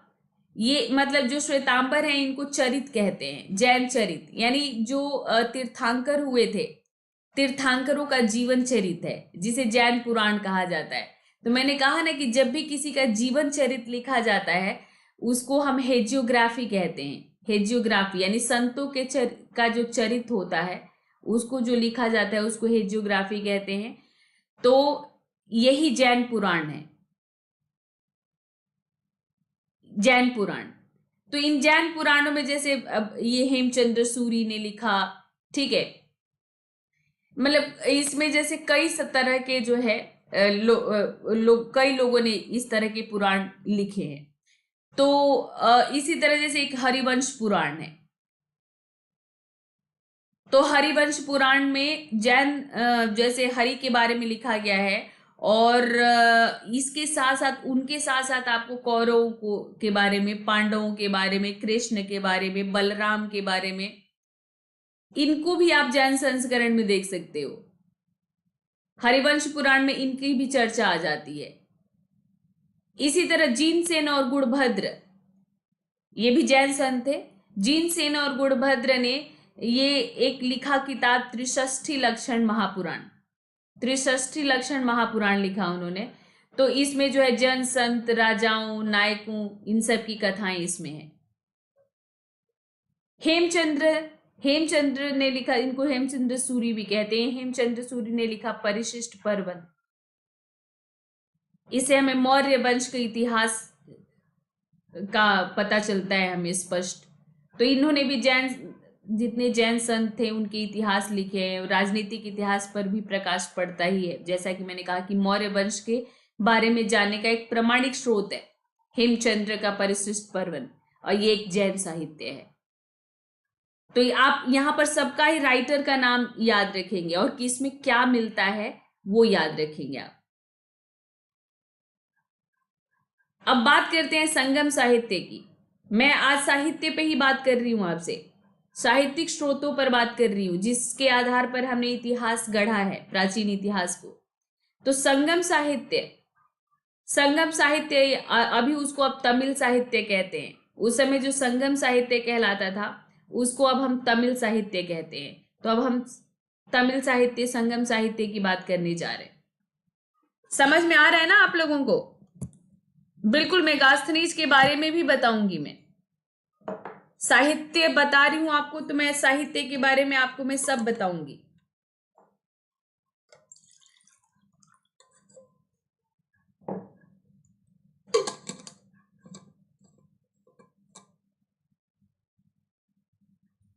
बुद्ध और महावीर स्वामी के बारे में मैं बाद में बताऊंगी हितेश, ठीक है? मैं बाद में बताऊंगी जब मैं आप लोग को बौद्ध धर्म, जैन धर्म के फैक्ट्स बताऊंगी तब। अभी मैं सिर्फ आपको स्रोत बता रही हूं, तो स्रोत में सिर्फ साहित्य हम लोग बात कर रहे हैं।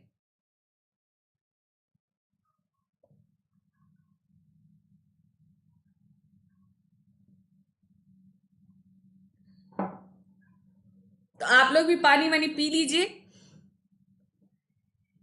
1 घंटे की क्लास के बाद एक वाटर ब्रेक तो बनता ही है ना?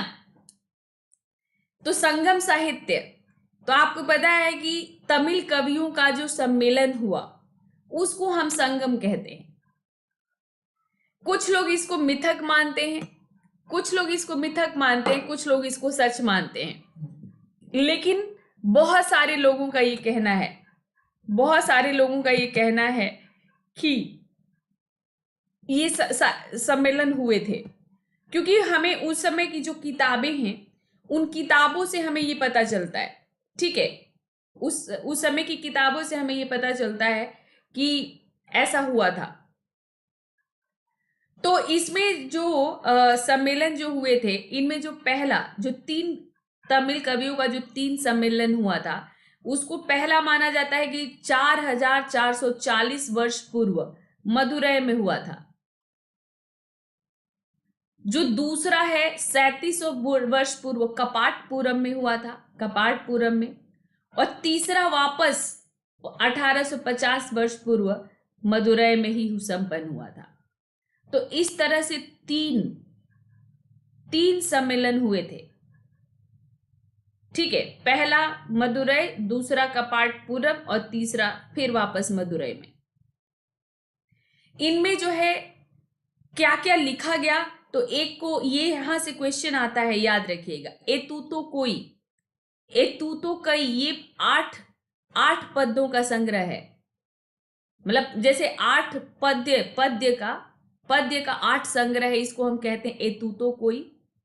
और एक है पूतू पाटू, ये 10 पद्यों का 10 संग्रह है, पूतू पाटू। इस शीर्षक से जो है काव्य संग्रह ये लिखे गए हैं, और इसमें मतलब 6 से लेकर के 9 पद्य संग्रह आते हैं। और इनकी शैली के आधार पर इनकी जो रचना काल है वो 3री शताब्दी बीसी मानी जाती है। 3री शताब्दी बीसी से लेकर 3री शताब्दी के बीच, यानी 300 BC से लेकर 300 AD तक ये माना जाता है इनका पूरा रचना काल। तो एतुतो कोई पुतु पाटु, ये याद रखिएगा। पूरे संगम साहित्य को जो है हम दो भाग में बांटते हैं, दो श्रेणी में हम बांटते हैं पूरे संगम साहित्य को, अक्कम और पूरम। अक्कम और पूरम दो श्रेणी में पूरे संगम साहित्य को बांट दिया जाता है। तो अक्कम कहीं कहीं जैसे अहम, इसको अहम भी लिखा गया रहता है, कहीं कहीं इसको अहम, कुछ किताबें इसको अक्कम की जगह अहम लिखती हैं। तो ये ईगो वाला अहम नहीं है। तो अक्कम और पूरम, तो जो अक्कम के जो ये हैं, इनका जो मूल विषय है वो प्रेम प्रसंग है, प्रेम प्रसंग, और पूरम काव्य में युद्ध के विषय हैं। तो ये भी याद रखिएगा, पूरे संगम साहित्य को, उसका जो काव्य है उसको दो श्रेणी में बांटा जाता है, अहम और पूरम। तो जो अक्कम या अहम है वो उसका विषय प्रेम प्रसंग है, और जो पूरम है उसका युद्ध के विषय है। ठीक है। तो तिरुवल्लूर की जो है, तिरुकुरल ने जिसको लिखा, तिरुवल्लूर राइटर है, उनका किताब का नाम है तिरुकुरल। ये इसमें सबसे प्रसिद्ध है। इसे 5वीं 6वीं शताब्दियों में इसको लिखा गया था। इसी तरह तोल्कापियर का तोल्कापियम है, तोल्कापियर का तोल्कापियम। तमिल महाकाव्यों में सबसे प्रसिद्ध जो है वो है शिल्पादिकारम और मणिमेखले। शिल्पादिकारम और मणिमेखले ये दो प्रसिद्ध है। शिल्पादिकारम के बारे में आपसे पूछा जा चुका है। तो शिल्पादिकारम में जो है शीतले सतनार ने लिखी और इसको इलेंगो अधिगल ने लिखी थी। ठीक है। तो शिल्पादिकारम में वही पायल की कहानी, नुपुर की कहानी, और मणिमेखले में मणिमेखले की कहानी है। तो ये जो है शिल्पादिकारम सबसे ज्यादा प्रसिद्ध हुआ था, मणिमेखले उसी का दूसरा संस्करण माना जाता है। तो 10वीं इसके अलावा संगम साहित्य में अलवार और नैनार संतों ने जो भजन लिखे, जो प्रार्थनाएं लिखी, जैसे हम लोग पढ़ते हैं ना, कबीर रहीम, इन सब के बिहारी, कबीर रहीम बिहारी, ये तो निर्गुण संत थे। इसके अलावा हम लोग सूरदास, मीराबाई, चैतन्य, तुलसीदास जो सगुण कवि धारा के कवि थे, संत थे, तो हम लोग इनको पढ़ते हैं। उसी तरह से संगम तमिल साहित्य में अलवार और नैनार की रचनाएं भी आ जाती हैं। जो अलवार और नैनार संत थे उनकी रचनाएं भी आ जाती हैं। तो 10वीं सदी में अलवार रचनाओं को नाथ मुनि ने संकलित किया था, और इसको हम नलईरा दिव्य प्रबंधन के नाम से जानते हैं। ये क्वेश्चन मैं खुद आप लोगों से टेस्ट में पूछ चुकी हूं। नलईरा दिव्य प्रबंधन, ये नाथ मुनि के द्वारा इसको संकलित किया गया था, और इसमें अलवार संतों की, जितने भी अलवार संत हुए थे, अलवार संत कुल 12 हुए थे, नैनार संत 63 हुए थे। तो ये 12 अलवार संतों की रचनाएं नलईरा दिव्य प्रबंधन में उनकी रचनाओं का संकलन है। इसी तरह से अलवार वैपवम ये वैष्णव संतों का जीवन चरित्र संग्रह है। और अगर हम लोग नैनार की बात करते हैं, शैव भक्ति की बात करते हैं, तो शैव भक्ति की शुरुआत तिरुमुलार और करईकाल अम्मैयार के द्वारा की गई। ये नैनार संत थे, तिरुमुलार और करईकाल अम्मैयार के द्वारा की गई। और नैनार संतों का जो काव्य है उसको नंबी अंडार नंबी के द्वारा संकलित किया गया, और इसको हम कहते हैं तिरुमुरई।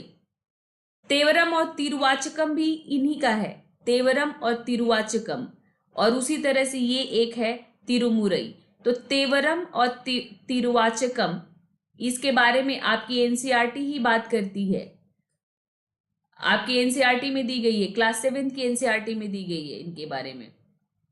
भक्ति आंदोलन 7th में ही है ना? हाँ 7th में है। और फिर आपके क्लास 12th में भी इनकी चर्चा है।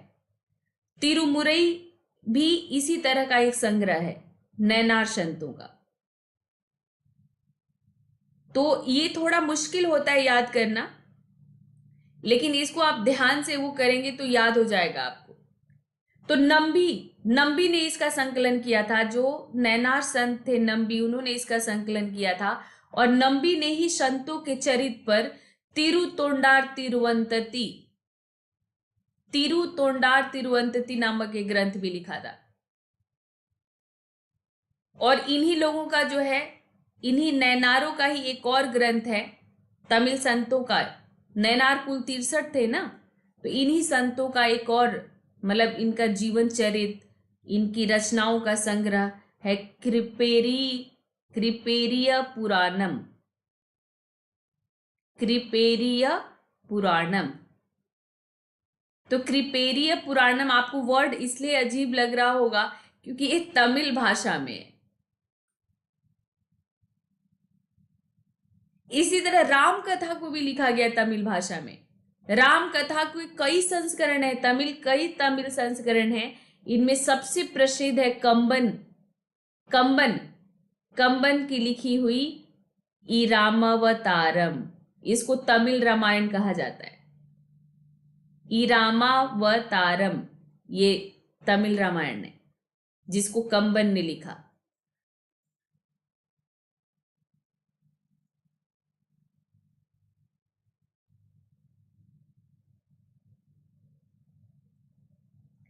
तो शिल्पाधिकारम, ये दो, जैसे हमारे यहाँ रामायण है ना, रामायण और महाभारत, ये भी एपिक हैं, ये भी 2 एपिक्स हैं, 2 महाकाव्य। तो शिल्पाधिकारम, पायल का गीत, मैंने कहा ना इलैंगो अदिगल ने इसको लिखी थी। ये सन्यासी राजकुमार थे। और शीतले सतनार ने मणिमेखले लिखा था। तो इलैंगो अदिगल ये जो है, इन्होंने मतलब इसके 30 सर्ग हैं, 3 खंड में लिपिबद्ध किया गया है शिल्पाधिकारम को। और ये पायल की कहानी जिसमें कोवलन कन्नगी और माधवी की कहानी है। और ये जो मणिमेखला है, दूसरा एपिक जो मणिमेखला है जिसको सतनार ने लिखा, तो ये जो है, जो माधवी थी, माधवी की बेटी है मणिमेखले, उसकी कहानी है। और इसमें भी 30 सर्ग हैं। और 30 सर्ग के अलावा इसमें एक प्रस्तावना भी है। ठीक है। और ये तो अशोक बुद्ध वाला आ गया है यहाँ पर। ये मैंने आपको बता दिया है कि अशोक घोष ने बुद्ध चरित लिखा था। इसके अलावा शारिपुत्र प्रकरण और सौंदरानंद भी अशोक घोष का ही लिखा हुआ है। शारिपुत्र प्रकरण और सौंदरानंद ये बौद्ध साहित्य का यहाँ पर आ गया है, तो वहां से बिल्कुल कंफ्यूज आप मत होइएगा। ठीक है। आपको मैं बताती हूँ कुछ, ये जो पांडुलिपियां जो बना करती थी उनके बारे में कुछ फैक्ट्स। ये देख रहे हो ना आप पांडुलिपियां, ये आपके एनसीईआरटी में भी दिया हुआ था कि आखिर ये पांडुलिपियां कैसे बनती थी। और कुछ इसी में मैं आपको कुछ एडवांस फैक्ट्स अभी मैं आपको बताने जा रही हूँ इन पांडुलिपियों के बारे में। और ये बहुत अच्छा लगेगा आपको जानकर, और ये आपका फैक्ट्स भी है। तो चीन में कागज का आविष्कार हुआ था तीसरी शताब्दी बीसी में हुआ था। चीन में कागज का आविष्कार तीसरी शताब्दी बीसी में ही हो गया था, लेकिन इसकी लोकप्रियता जो है 4वीं शताब्दी में हुई। ठीक है, 4वीं शताब्दी में ये लोकप्रिय हुआ जाकर के ये कागज। पर तो उसके पहले तक कैसे लिखा जाता था? तो उसके पहले तक तालपत्रों पर लिखा जाता था, तालपत्रों पर। तो ये जो तालपत्र है, इस पर मतलब आपने पढ़ा है कि कैसे बनते थे। तो ये भुर्ज पेड़ के छाल से, और ये आपके ताड़पत्र से। और चीन में जो है कागज का आविष्कार जो 4वीं शताब्दी में लोकप्रिय हुआ, काठ पर छपाई का काम भी ये करते थे, काठ पर। तो काठ पर छपाई का काम सुई वंश के काल में शुरू हुआ था, 581 से 618 ईस्वी के काल में काठ पर छपाई का काम भी ये करते थे। और बाद में थांग काल में इसका अधिक प्रचलन हुआ। भारत में कैसे हुआ?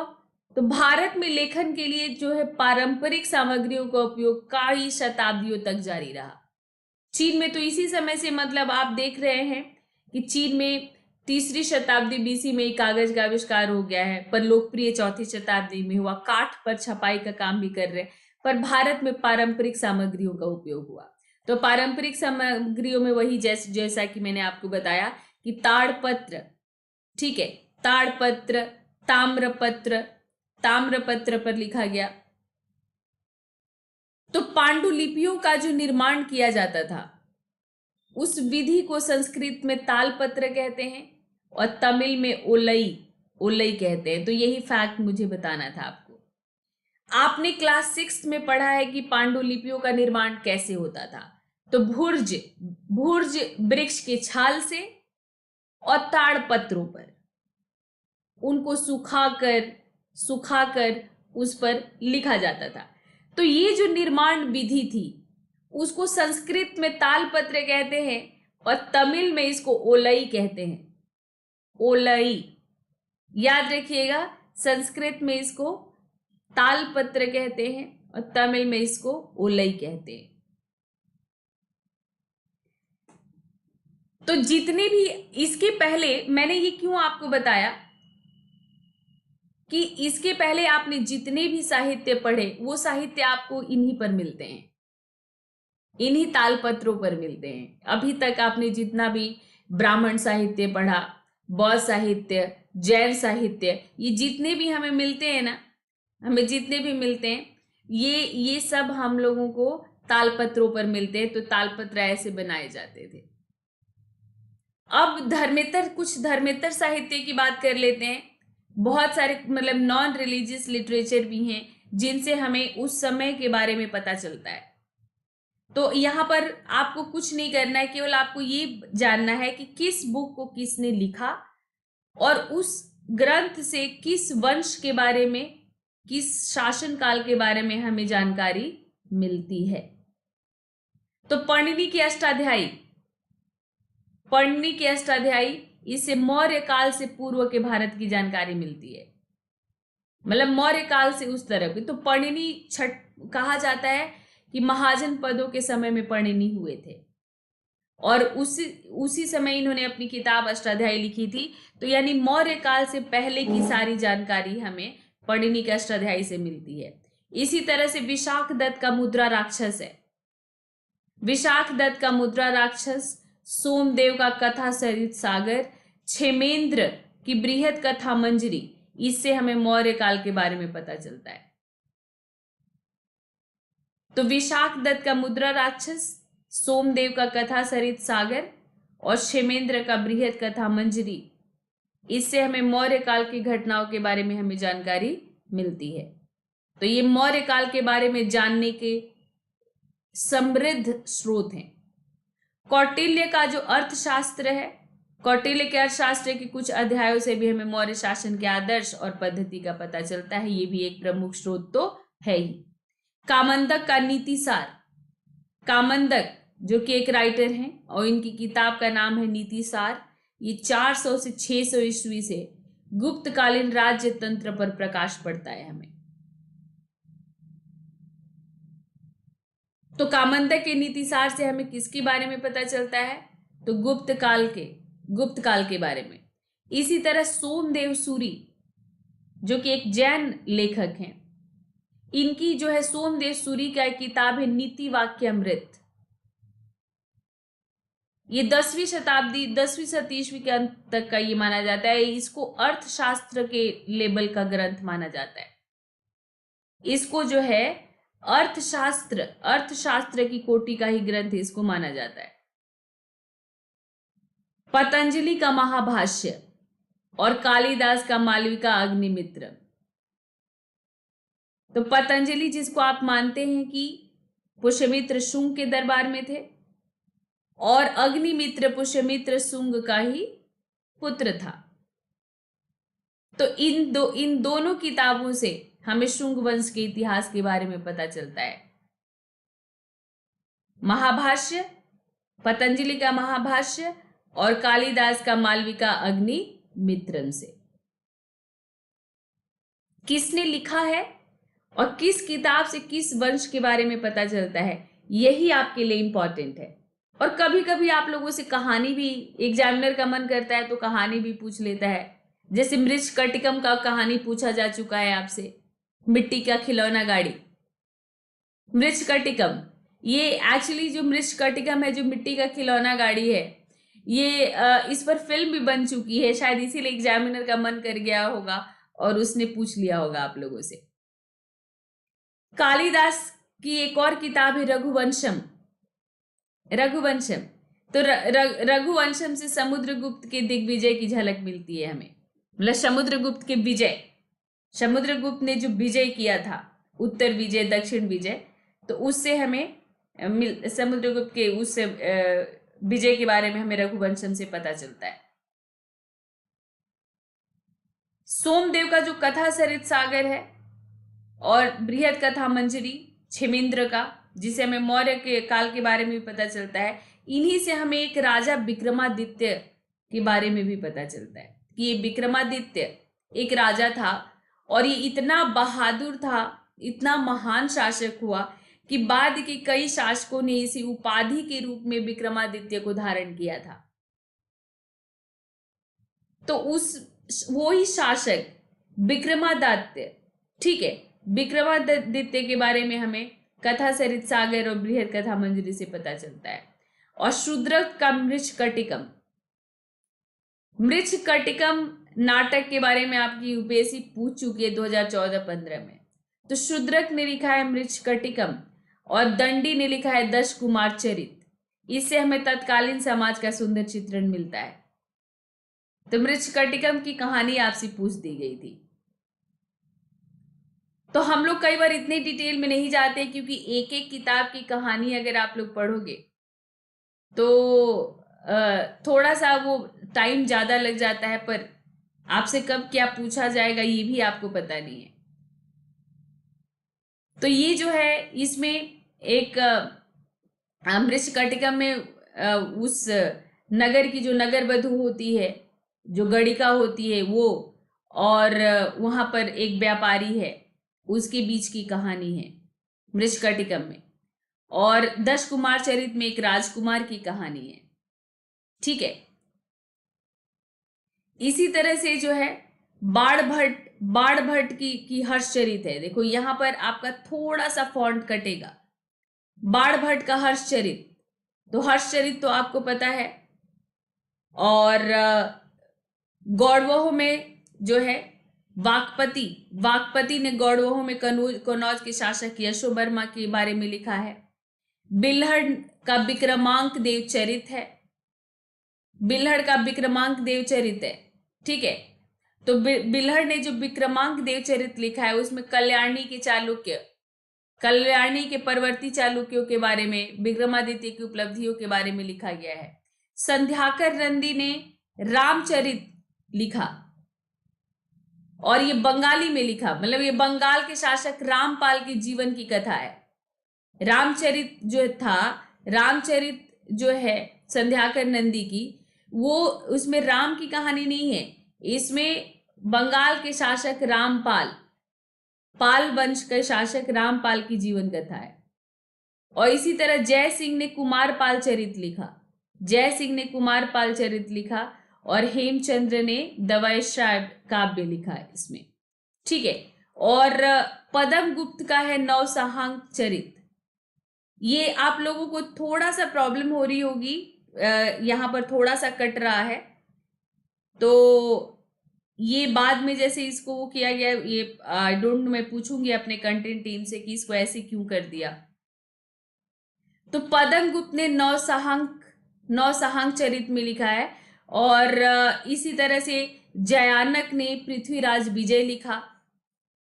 इससे हमें पृथ्वीराज चौहान के बारे में पता चलता है। और चंद्रबरदाई का तो है ही पृथ्वीराज रासो, जयानक का पृथ्वीराज विजय भी एक महत्वपूर्ण रचना है। और जैसा कि मैंने आपको शुरू में ही बताया कि कल्हड़ को पहला इतिहासकार का संज्ञा दिया जाता है, भारत का प्रथम इतिहासकार। तो कल्हड़ ने अपनी किताब राजतरंगिणी में कश्मीर का इतिहास लिखा। ठीक है, और जो भी उस समय उपलब्ध सामग्री थी उसको लेकर के उन्हें 1149-50 में इस ग्रंथ की रचना की थी। और हम लोगों को इससे काफी उस समय के बारे में पता चलता है। और कल्हड़ इसलिए प्रसिद्ध है क्योंकि इन्होंने ऐतिहासिक दृष्टिकोण को अपनाते हुए, आलोचनात्मक रूप को अपनाते हुए इस किताब को लिखा उन्होंने। कई तरह के इतिवृत्त भी लिखे गए।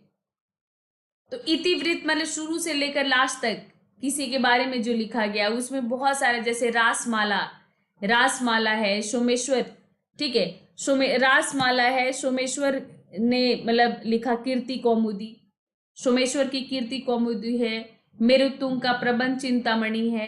राजशेखर का प्रबंध कोश है। जय सिंह का हमीर मद मर्दन है, हमीर मद मर्दन जय सिंह का। वस्तुपाल एवं तेजपाल प्रशस्ति बालचंद्र का वसंत विलास। जय सिंह का लिखा हुआ हमीर मद मर्दन वस्तुपाल और तेजपाल प्रशस्ति है, और बालचंद्र का लिखा हुआ वसंत विलास है, वसंत विलास। ठीक है, तो आपको मैं ये पीडीएफ अभी मतलब कट रहा होगा, आप लोगों को कुछ चीजें, थोड़ा सा पार्ट नहीं दिख रहा है, मैं पीडीएफ शेयर कर दूंगी, आप लोग वहां से इसको लिख लेंगे। अब आपका बचता है विदेशियों का वृत्तांत। विदेशियों का जो वृत्तांत है उसको हम भारत में मतलब जितने ट्रैवलर्स आए, ठीक है, यहां पर भी थोड़ा सा वही इशू रहेगा आपका। तो पीडीएफ में शेयर करूंगी आपसे, और वहां से आपको ये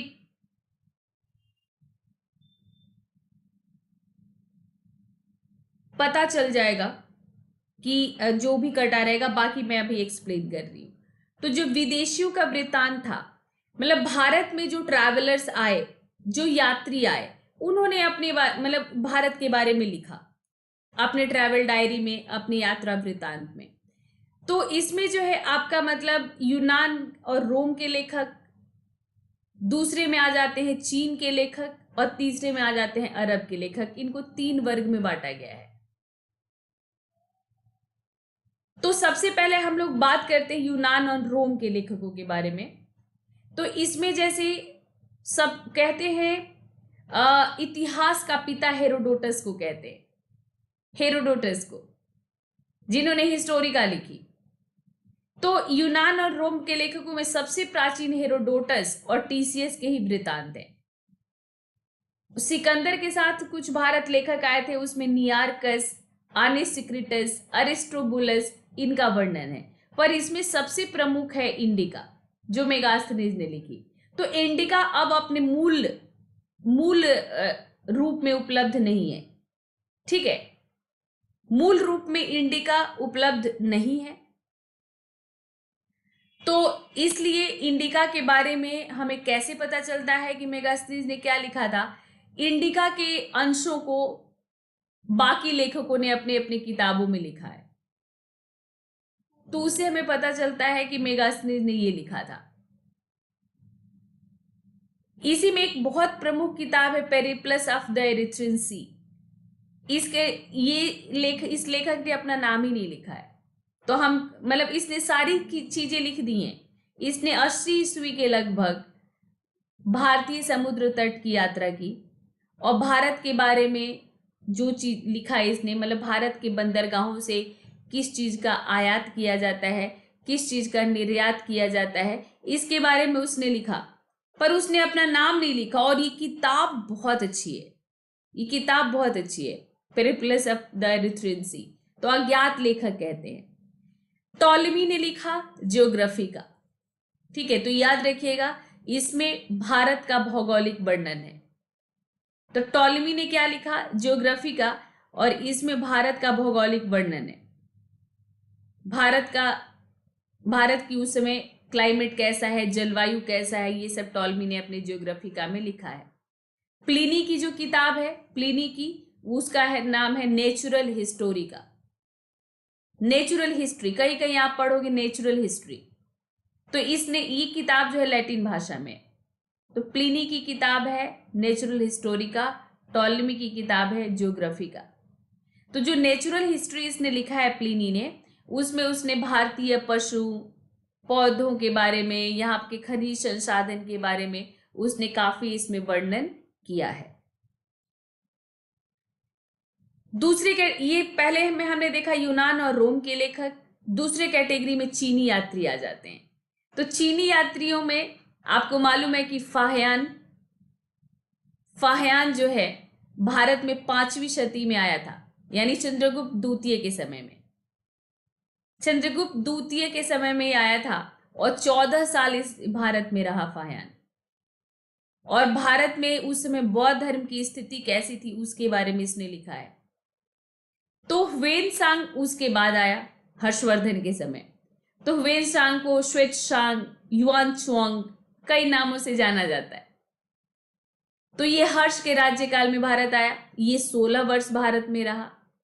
16 वर्ष भारत में रहा। नालंदा विश्वविद्यालय में रुका ये, और इसने भी उस समय के तत्कालीन जीवन के बारे में, सामाजिक स्थिति के बारे में लिखा है।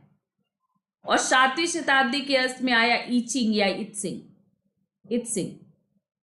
तो इत्सिंग विक्रमशिला और नालंदा दोनों विश्वविद्यालयों में रहा, और इसने भी उस समय के भारतीयों के जीवन शैली के बारे में, उनकी वेशभूषा, खान पान, रहन सहन सब के बारे में लिखा है। और अरब यात्री आते हैं तीसरे कैटेगरी में। और ये जो अरब यात्री हैं, ये लोग तब भारत आए जब भारत पर अरब आक्रमण शुरू हुए। तो ये भारत आने लग गए और उन्होंने लिखा। तो इसमें सबसे प्रसिद्ध है सुलेमान। ये 9वीं शती के ईस्वी के मध्य में ये आता है भारत, और पाल और प्रतिहार राजाओं के विषय में लिखता है। फिर अल मसूदी एक आता है। अल मसूदी 941 से 943 ईस्वी तक भारत में रहा, और इसने भी उस समय के राजपूत काल के बारे में काफी कुछ इसने लिखा है। और एक है अबू रिहान, सबसे प्रसिद्ध अबू रिहान। तो अबू रिहान कौन है? अल-बरूनी। सबसे प्रमुख रहा अल-बरूनी, ठीक है। तो अल-बरूनी, जिसका रियल नेम अबू रिहान है, वो मोहम्मद गजनवी का समकालीन था। मतलब बल्कि आप ये कह लीजिए कि मोहम्मद गजनवी के साथ ही वो भारत आया था, और उसने संस्कृत भाषा सीखी भारत के बारे में जानने के लिए, भारत के बारे में लिखने के लिए उसने संस्कृत भाषा सीखी। और अपनी किताब तहकीक उल हिंद या तहकीकाते हिंद में इसने भारत का बहुत ही तर्क संगत वर्णन किया है। तो अल-बरूनी ने जो वर्णन किया है उसके 2 दोष माने जाते हैं, 2 प्रमुख दोष, कि इसने भारत की राजनीतिक दशा के बारे में कुछ भी नहीं लिखा। यानी तहकीकाते हिंद में उसने भारत के राजनीतिक दशा के बारे में नहीं लिखा है, सिर्फ सामाजिक दशा के बारे में लिखा है, सामाजिक और आर्थिक दशा के बारे में। और इसने आधार जो बनाया वो भारतीय साहित्य को आधार बनाया, इसीलिए इसने संस्कृत सीखी थी और संस्कृत विद्वानों की मदद ली थी। तहकीकाते हिंद लिखने के लिए उसने संस्कृत विद्वानों की मदद ली थी, और संस्कृत के जो प्राचीन ग्रंथ थे उन्हीं के आधार पर उसने लिखी है। तो ये 2 दोष माना जाता है कि साहित्य के आधार पर उसने लिखा। हो सकता है कि उस समय तत्कालीन भारत में वो न हो रहा हो। तो इसके बारे में आपको बहुत डिटेल में पढ़ना है। तो क्लास 12th का जो एनसीईआरटी है आपकी हिस्ट्री की जो एनसीईआरटी है क्लास 12th की, उसका 3 वॉल्यूम है, आपको पता है। तो 3 वॉल्यूम में पहला प्राचीन भारत है और जो दूसरा है वो मध्यकालीन है। तो इसी में आपको तीसरा आधुनिक है। तो इसी में जो मध्यकालीन वाला है इसमें कई सारे लेखकों के बारे में दिया गया है जो मध्यकाल में भारत आए थे, जिसमें अल-बरूनी के बारे में बहुत ही विस्तार से लिखा गया है कि कैसे कैसे उसने तहकीकाते हिंद लिखी है। तो आप पढ़ लेना, बहुत अच्छा लगेगा आपको। तो अल-बरूनी की तहकीकाते हिंद में है क्या? तो उसने भारतीय गणित, भौतिकी, रसायन यानी विज्ञान, ज्योतिष, भूगोल, दर्शन, धार्मिक रीति रिवाज, सामाजिक विचारधारा, दर्शन, इन सब के बारे में उसने लिखा है। उसने उस समय की राजनीतिक स्थिति के बारे में उसने कुछ भी नहीं लिखा। तो ये कुछ विदेशी यात्रियों का वृत्तांत था जिनके आधार पर हमें ये पता चलता है कि उस समय भारत की स्थिति कैसी थी। जैसे मतलब उस समय छुआछूत था, ये हमें अलबरूनी के तहकीकाते हिंद से पता चल जाता है। मेगास्निच की किताब से पता चल जाता है कि उस समय भारत में छुआछूत था। फायान के वर्णन से हमें पता चल जाता है कि कुछ ऐसे लोग थे जो कि बाहर रहते थे, गांव से बाहर रहते थे। तो ये सारी चीजें हमें मतलब पता चलती हैं। तो देखो, स्रोत का काम क्या होता है। जो स्रोत का काम होता है, वो स्रोत का काम होता है कि इतिहास जब हम अपना लिखने लग जाते हैं तो हम इन स्रोतों की मदद लेते हैं ये जानने के लिए कि उस समय तत्कालीन समाज में क्या चल रहा था, राजनीतिक स्थिति कैसी थी, सामाजिक स्थिति कैसी थी। ठीक है, उस समय के बारे में हमें पता चलता है। तो इसी के आधार पर हम अपने इतिहास को लिखते हैं। तो इतिहास लिखने के तीन जो मुख्य दो स्रोत हो जाते हैं आपके, पुरातात्विक और साहित्यिक। पुरातात्विक स्रोत और साहित्यिक स्रोत। तो आज मैंने आप लोगों से साहित्यिक स्रोत के बारे में बात किया पूरा, और फिर मैं आप लोगों से पुरातात्विक स्रोत के बारे में बात करूंगी। और आपको मैं ये बता दूं कि ये सिंगल क्लास नहीं है, ये पूरी की पूरी जो है सीरीज चलने वाली है आप लोगों को सिर्फ फैक्ट्स बेस्ड, जो आपको प्रीलिम्स के लिए बहुत हेल्प करने वाला है। तो ये सिर्फ पूरी की पूरी सीरीज चलने वाली है आपकी। ठीक है, तो कल की जो क्लास रहेगी, कल में मैं आप लोगों को दो क्लास में कल आप लोगों का लूंगी। एक तो 1 घंटे की क्लास रहेगी आपकी ज्योग्राफी की, और एक क्लास 1 घंटे की रहेगी इसकी पुरातात्विक स्रोतों की। ठीक है, तो मैंने क्लास की शुरुआत में जो लोग लेट आए हैं वो देख लेंगे। क्लास की शुरुआत में मैंने आपको बता दिया है कि मैं आप लोगों को 27 जून के पहले तक 2021 वाले विद्यार्थियों के लिए मैं सभी सब्जेक्ट्स के फैक्ट्स आपको कराऊंगी। तो अभी शुरुआत में मैं आपको history, polity, geography and ecology and environment करा रही हूँ, और बचे हुए समय में मैं आपको आर्ट एंड कल्चर, इकोनॉमिक्स वगैरह करा दूंगी। फिलहाल इतना लेके चल रही हूँ, इतना कंप्लीट हो जाएगा तो। और आप लोगों को मैं एक चीज, और रोज डेली 5 PM, आज 4:30 पे था, पर डेली ये रहेगा आपके 5 PM पर, डेली 5 PM इवनिंग। ठीक है, डेली 5 PM पर ये क्लास रहेगी आप लोगों की। और एवरी संडे, नहीं 4:30 नहीं, कल से 5 बजे से क्लास रहेगी। आप सब लोगों को मैं बता रही हूं 5 बजे। और मैंने जैसा कि आप लोगों को बताया कि आप लोगों का एवरी फ्राइडे आपका एक टेस्ट सीरीज होगा। रियल टाइम में आपको अपना मार्क्स पता चलेगा। आपको लिंक मिलेगा मेरे टेलीग्राम ग्रुप में, टेलीग्राम ग्रुप में आपको लिंक मिलेगा, तो उसको जरूर आप लोग देख लेंगे। तो ये तो मतलब मैंने YouTube का बताया आपको। अगर मैं आपको बताऊं अभी प्लस पर क्या चल रहा है, जो लोग प्लस पर आना चाहते हैं, तो अगर आपको ये जानना है कि अभी प्लस पर क्या चल रहा है, तो मेरे हिस्ट्री ऑप्शनल की क्लास 10 दिसंबर से शुरू हुई थी। 10 दिसंबर से हिस्ट्री ऑप्शनल शुरू हुई थी, क्योंकि ये ऑल्टरनेट डेज पर चलता है। अभी टेलीग्राम ग्रुप में दे रही हूं आप लोगों को, तो क्योंकि ये ऑल्टरनेट डेज पर चलता है तो ज्यादा निकला नहीं है, आप ज्वाइन कर सकते हैं इसको। सिर्फ ऑप्शनल के लिए आपको पता है कि 25,550 में आप सिर्फ ऑप्शनल के लिए ज्वाइन कर सकते हैं। और जीएस बैच सभी पेपर के लिए मैं प्लस पर ले रही हूं। और वहां पर यहां से अलग क्या मिलेगा आपको, तो वहां पर हर सब्जेक्ट आपकी एनसीईआरटी से शुरू हो रही है। हर सब्जेक्ट आपकी एनसीईआरटी से शुरू हो रही है, और एनसीईआरटी से शुरू करके और मुख्य परीक्षा को ध्यान में रखते हुए आपको स्टैंडर्ड बुक्स का आधार बनाकर चैप्टर वाइज चल रहे हैं। और इसमें प्रीलिम्स फैक्ट्स भी नोट करवा रही हूं मैं, ठीक है, प्रीलिम्स फैक्ट्स भी नोट्स करवा रही हूं और साथ में मैं आंसर राइटिंग भी करवा रही हूं। तो मतलब ये पूरा का पूरा नोट्स बनवा रही हूं मैं, चैप्टर वाइज, चैप्टर पढ़ रहे फिर नोट्स बना रहे, और सबकी नोट्स मैं चेक कर रही हूँ, पर्सनली चेक कर रही हूँ सबकी नोट्स, और मैं उनको बता भी रही हूँ कि मतलब आप किस तरह से इसमें और चेंजेस कर सकते हो। तो चैप्टर वाइज पढ़ते हुए, नोट्स बनाते हुए और आंसर राइटिंग प्रैक्टिस साथ साथ चल रहा है। तो मतलब हर सब्जेक्ट को आप प्रीलिम्स और मेंस दोनों तरीके से तैयार कर रहे हो आप। तो ये फर्क है वहां पर, प्लस आप ज्वाइन करोगे तो ठीक है।